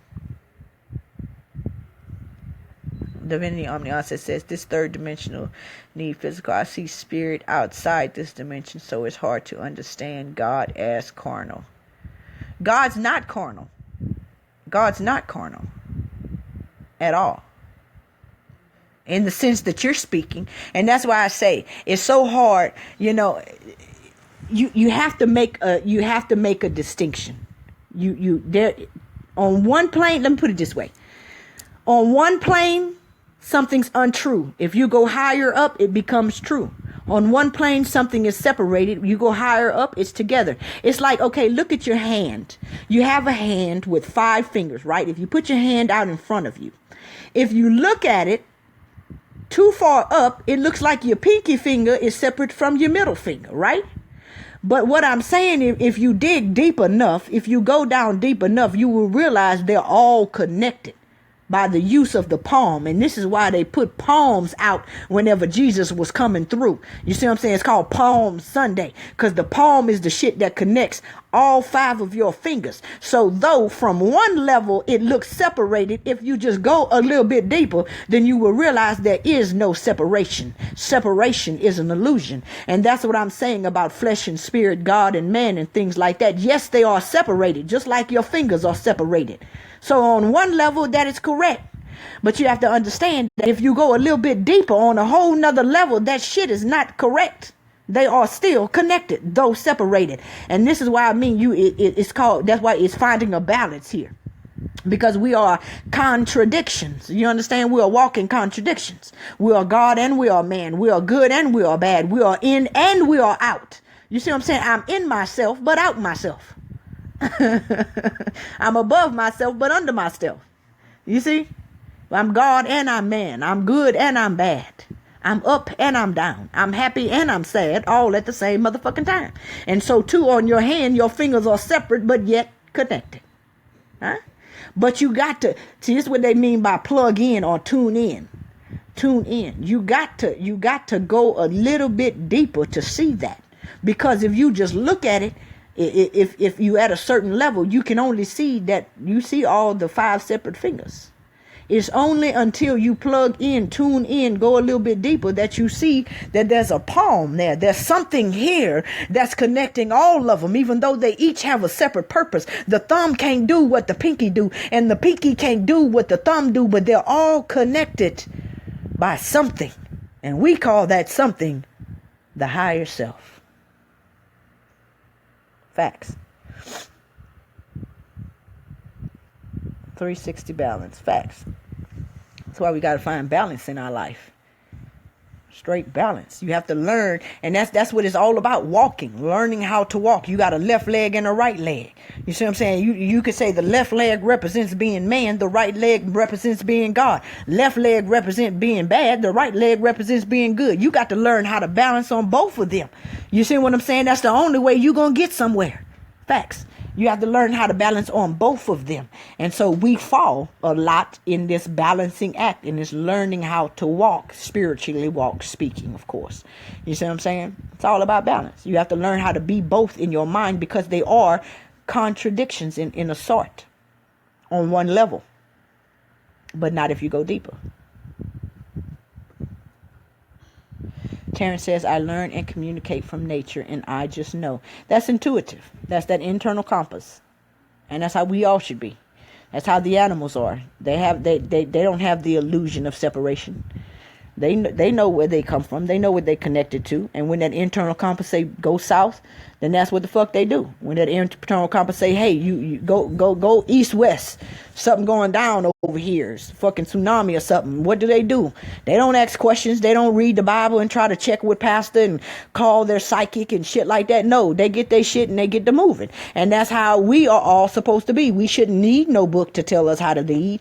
We shouldn't need no psychics to tell us how to live. We shouldn't need tarot cards and bones and motherfucking candles and everything else. That shit is already within you. And when the compass say go here, that we shouldn't be going check with this one and check with that one. And well, I don't know if this really is this. You see, we done got out of the habit of listening so much so that we don't even recognize the voice no more. You feel what I'm saying? But we got to get back to a place to where we recognize the voice. So that when it say move, we could just motherfucking move. You know what I'm saying? When you ain't got time to be wasting like that. When in this realm anyway. It's all, if you die, I mean, fuck it, you're coming back anyway. But I'm just saying.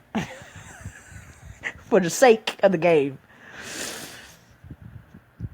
Divinity says, don't need physical to understand spirit. That's why my brother don't fuck with me, because I don't need culture to understand spirit. Yeah, well, that's good, Divinity, that you don't need the physical to understand the spirit. That means you connected, you in then. Shit, you on. Terrence Gibbons says, everybody's way is different. You feel in on your soul and spirit. Facts. Everything ain't for everybody. Know thyself. Not any other self, but know thyself. Self. And by self, I mean lower self and higher self. Because you got to go through the lower self to get to the higher self. Feel what I'm saying? Facts. Believe that or not. The lower self is like a seed. You got to crack about that bitch. You got to go through the lower self to even get to the higher self. Say the higher self, if you imagine planting the seed in the ground. The higher self would have to be like the atmosphere that's above, or even the sun, say. You see what I'm saying? You got to be planted in the ground. The ego must die. Then your spirit has to pop out of that motherfucking ego and reach for the higher self, the atmosphere, the sun. And that's how you grow. It's only connected on this third dimension. Actually, it's only disconnected, or appearingly, seemingly disconnected in this dimension right here. If you go a little bit deeper, there's no disconnections whatsoever. None whatsoever. You talk telepathically and all kinds of different things like that. According to my knowledge anyway. I could be wrong though. I know everything and I know nothing. Facts, Terrence. Facts. I like that you said that. Because we forget to balance ourselves in knowledge as well. We forget that so often. We say, oh, I know this and I know that. But we don't like to look at the things that we don't know. We don't like to accept our ignorance. And that's not a good thing. That's not balance. We need to be able to say there are things I do know and there are things I don't know. You know what I'm saying? And that's balance. Smart and dumb at the same fucking time. I'm loud and quiet, Yeah. Quantum physics. Exactly.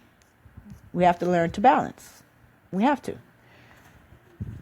And this is the importance of Ra. The black hole sun. Ra is that balance. Yeah, I know y'all don't like to hear that neither. But it's all about balance, y'all. So anyway, I'm going to go ahead and get off of this, y'all. If y'all don't have any more questions or concerns, I'm going to go ahead and get off. I've probably been on like 3 hours now. But I want y'all to know that I love each and every one of y'all, because I recognize me in you and you in me.